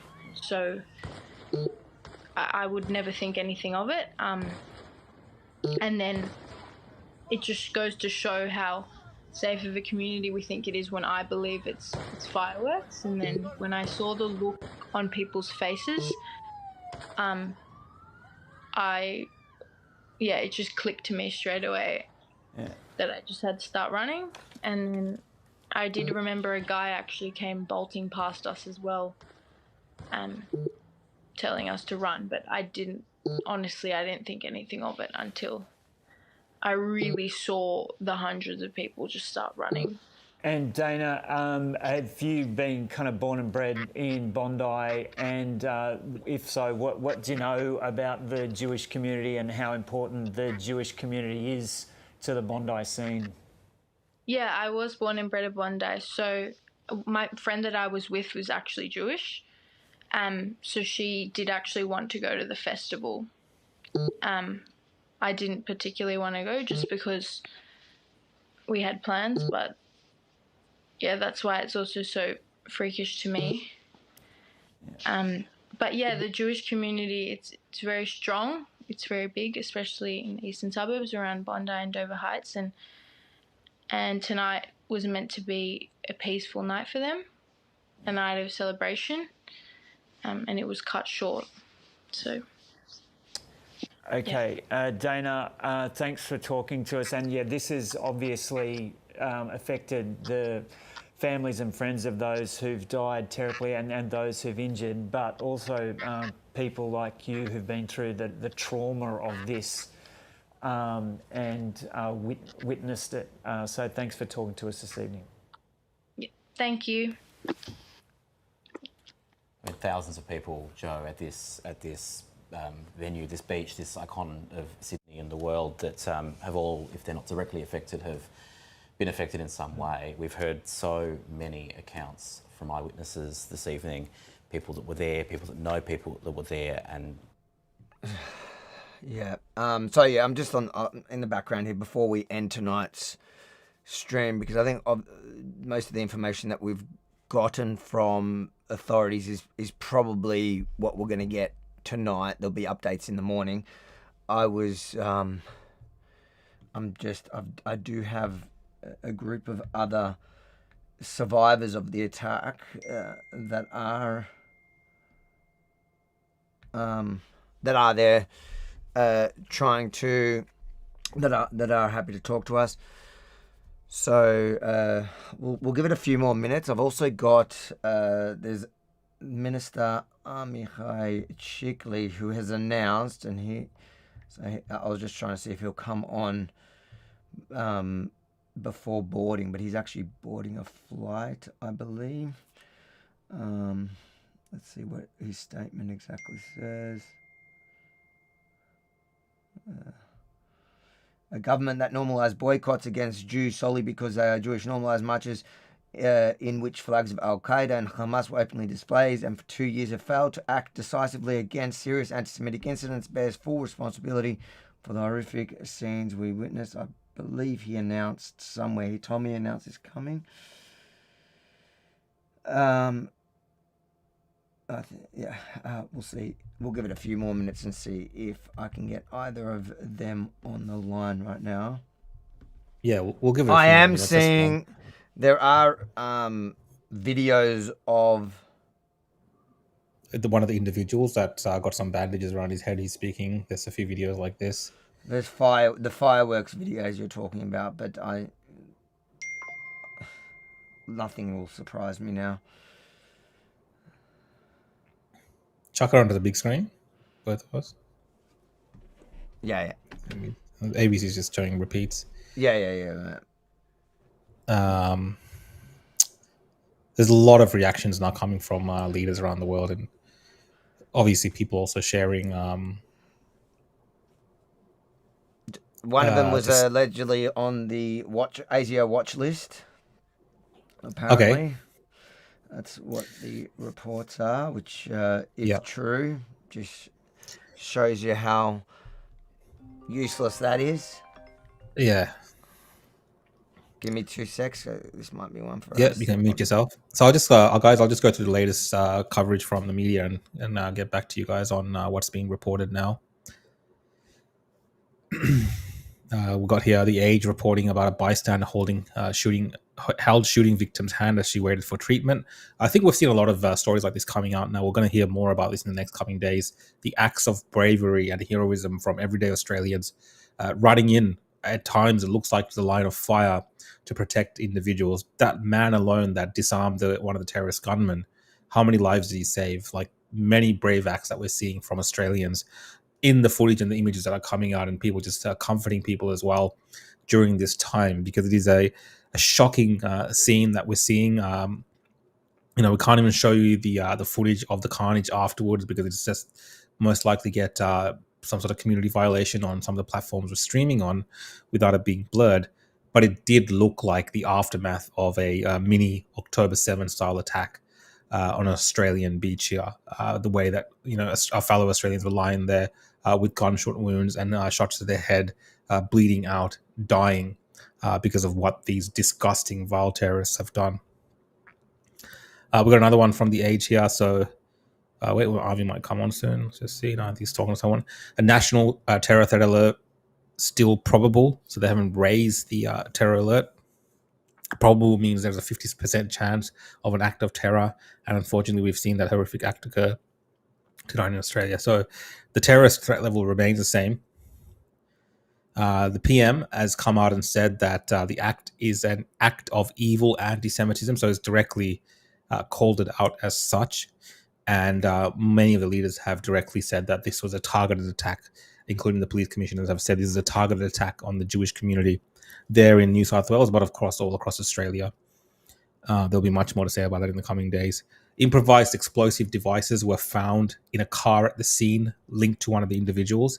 That's currently being taken care of by the bomb squad, who are trying to dispose of these explosive devices. We're not too sure exactly what was in there, but I'm sure we'll have more information on this in the coming day. Yeah. All right. So I do have another witness, but I understand that they want to have just to talk tomorrow about it, which is fine. Look, I think we got a picture, a very, clear picture of what it felt like to be there on the ground in that interview. The team have shared it. Aside from that, I don't think Amikai's coming on, so I'll save that. But there's a lot going to be happening over the next, I'd say, week or so at least, as we find out more details about the perpetrators, the potential terrorist cells, the failures of police and security forces, and what kind of effect this is going to have in the broader community. Well, yeah, I mean, it's tragic. But it also has implications for Australia in many respects, Avi. So obviously the first and foremost is we're thinking about the people who are impacted by this, those who are deceased, their families and the victims. That is the number one priority right now of course, the authorities and of all Australians. So our prayers to them and their families. But following this, there is, of course, the issues that have led to this, how this was allowed to happen, how this happened in Australia, how these networks of individuals who don't seem to be from the same country as well. So there's something else uniting these two individuals, or three, that we currently is not fully confirmed yet how many are involved. There is an ideological element here as well to bring these people together to commit this act. So that needs to be looked at. Obviously, we also know now that police, at least with one of these individuals, was known to police in some regards. What that exactly means, many people in the media will want to know if there was a failure there by our security services, by ASIO, to identify these risks and these threats.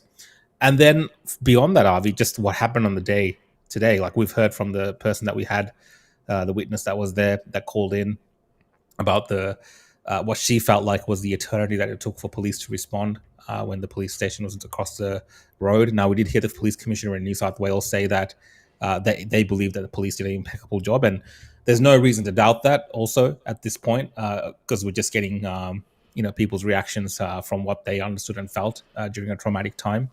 So all of these things will need to be assessed, and there's also a political fallout from this, and it's going to be something that's I think going to dominate the discussions in this country for various reasons over the next couple of months, even potentially into the next election. Now, we don't want to politicize all of these things, but naturally this will happen because it touches on many different topics that we discuss on our shows and in politics in this country, much of it to do with unvetted immigration as well, from people who are hostile towards our way of life in Australia, who bring these religious grievances, this extremism into our country, and then decide that they will carry out these acts of terrorism against Australians in our peaceful, beautiful nation.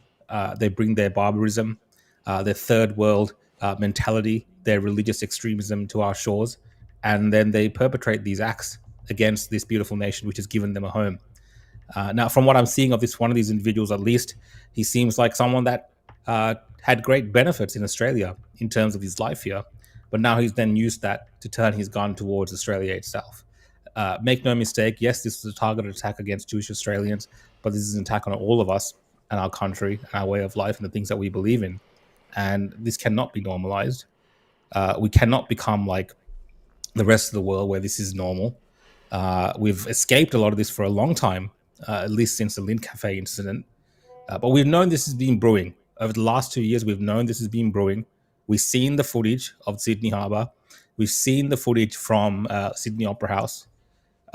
People talking about where's the Jews or gas the Jews, whatever they were saying, it doesn't matter. This is the end result of globalizing the Intifada. We saw in the Harbour Bridge, blatant people carrying the flags of ISIS and other terror networks in this country, carrying the flags of Hezbollah or Hamas, supporting terror networks, and the blind eye that the people in this country, the political class, turn to that. We cannot allow terrorism to fester in this country in this way. We should not be allowing any of these ideological views to become normalized in Australia. If you want to support these terrorist causes, get the hell out of the country. Go to places where they support these people and do it there.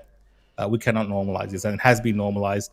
And this, I believe, is the end result of a lot of that, where we now have terrorists, which appear to be extremists, driven by an ideological hatred of a certain group of people. It's very targeted, from what we know for now, carrying out this mass terror attack in Australia.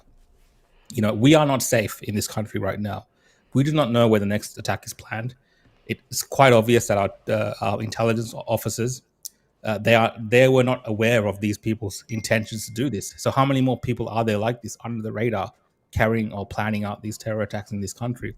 These are all questions that Australians rightly will want answers to. And, I feel less safer now today in Australia than I did yesterday. And it was already bad. You know what I mean? Like, I feel less safer now because now we've seen the end result of a lot of the, literally the appeasement of these terror type individuals and their ideological views in this country under all types of banners that we've tolerated this, and this is what happens. And I'm sorry, but I just don't feel safe.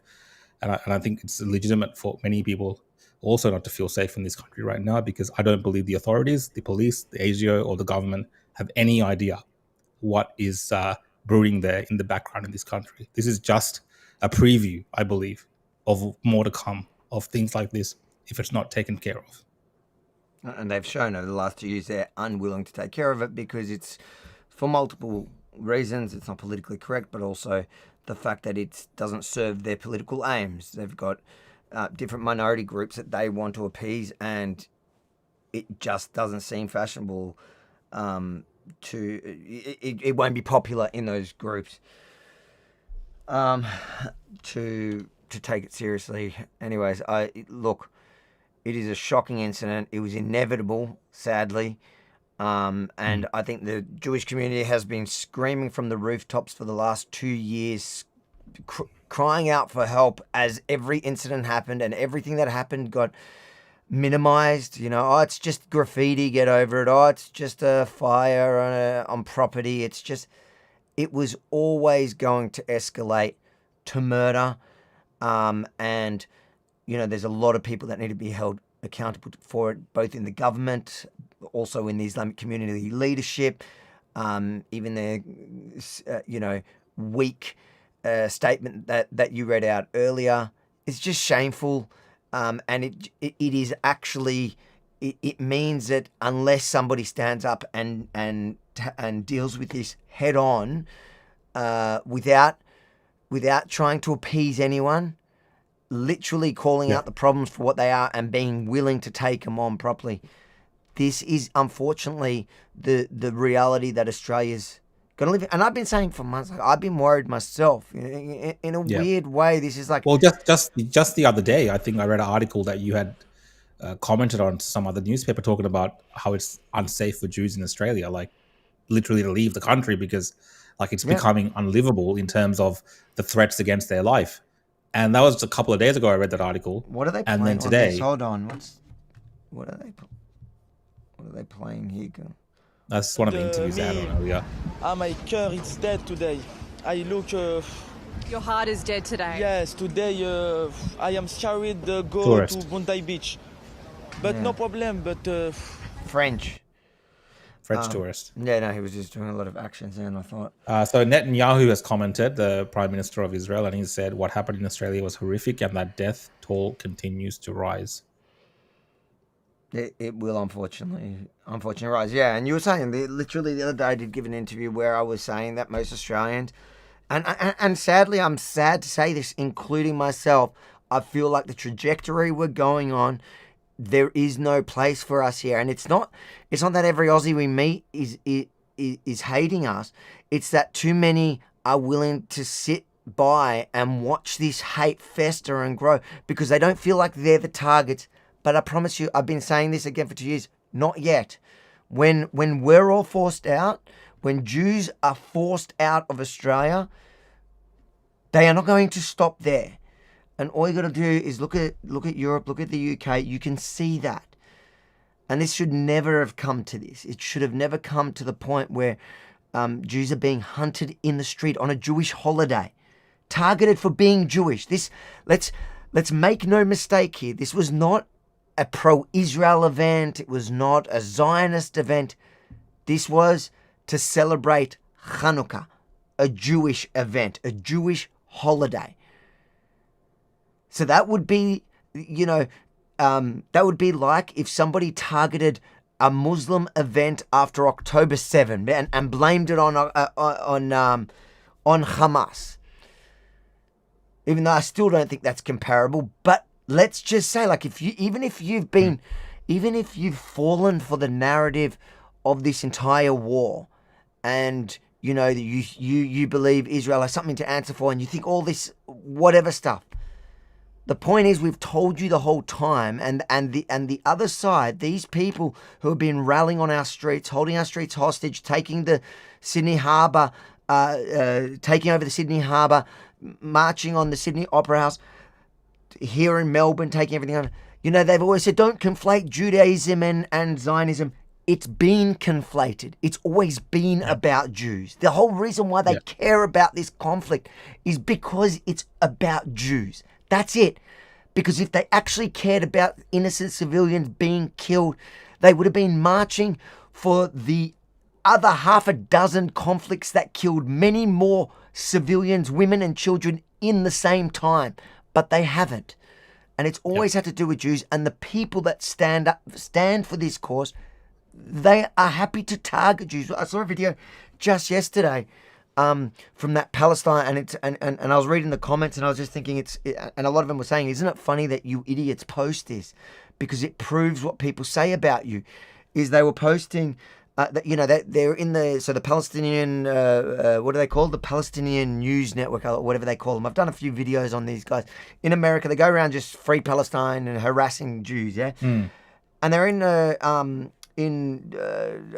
don't know what it is. It's in the Senate. It's where everybody gets to walk around and interact with senators in the States. I don't know exactly what it is. I don't think we have we don't have an equivalent thing to it because you don't get that close to them, but which is interesting. Anyways, and this person holding the phone just sees a visually obvious Jew, because it's dressed like a Jew, looks like a Jew, so like an Orthodox Jew, and just started shouting, free Palestine, child, all the regular slurs at him. And he's just turned around going, how do you even know my politics? So you literally This is about Jews. You guys hate Jews. And I know that I know the word anti-Semitism has been overused for so many years, and it annoys me when people within the Jewish community even use it when it's not really justified. But wake up, because it is justified now. It is happening.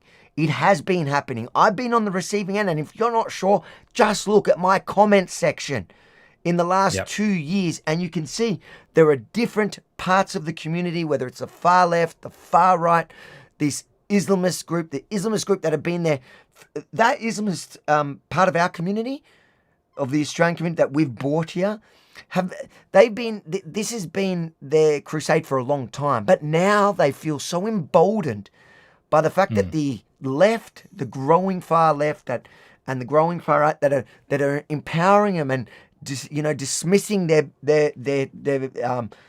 blind hatred of Jews as only it's just anti-Israel. If you just weren't genociding, then nobody would be targeting you. It's just. Wake up, because even if it's only for self-preservation as Australians, because this, as the saying goes, first they come for the Saturday people, then they come for the Sunday people. Anyway, I think we've hit all the things. Let me just make sure there's... No, the breaking news. I've got a few. Guys, there's something breaking before we go? Yeah. There is something breaking? No, there isn't. No, I mean, not that I can see. It's kind of the same things. Yeah, I mean, we're seeing, like, again, lots of international coverage around this. International coverage is already picking up on potential celebrations happening in New South Wales. That's unconfirmed, but I am seeing being reported. I have seen it on Twitter.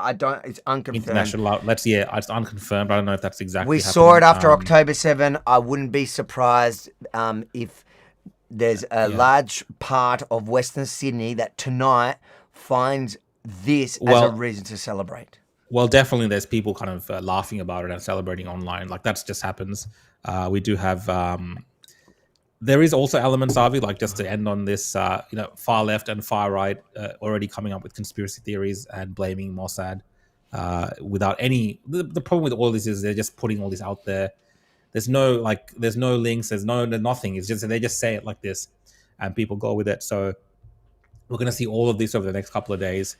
Opportunists and people just want to spin things, just to not take responsibility for actually what's happening right now in this country, the dangers that we face with the growing threat of these type of terrorist individuals roaming amongst us, prepared to carry out these attacks, which should be the main focus now, on understanding this and also understanding the networks that they may be involved in and the people that they're related to. Because everything I'm seeing, there's a part of this guy's life, at least one of the gunmen's lives, one of the terrorists, he seems like a normal guy in a way.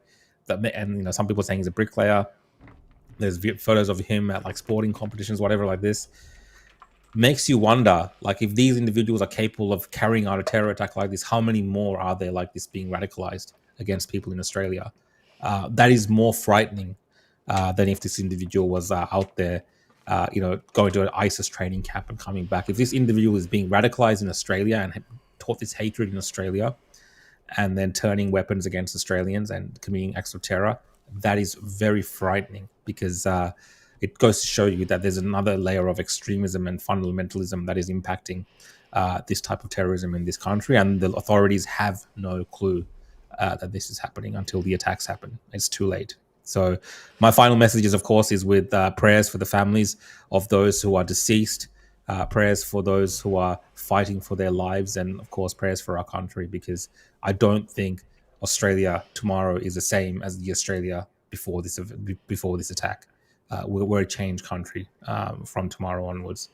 From this point onwards, and we've got to pray for our country and hope we can find some manner of way to obviously understand what's happened and get through this and come out on top against these evil monsters that are there amongst us, wanting to kill us and harm us and destroy our way of life in this beautiful country.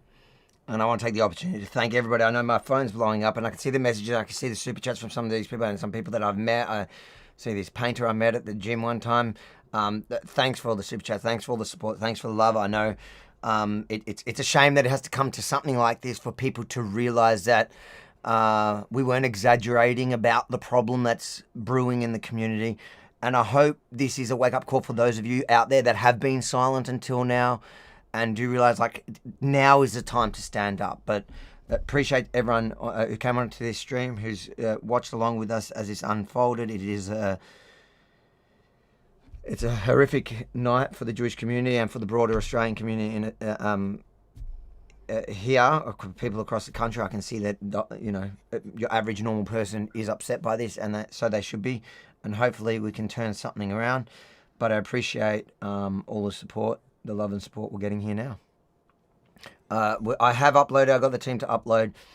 I think that is a powerful full interview with the survivor, the older survivor of the attack, where she describes everybody dead around her. So go have a listen to that and you can share it around.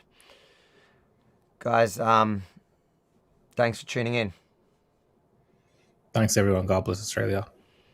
God bless Australia.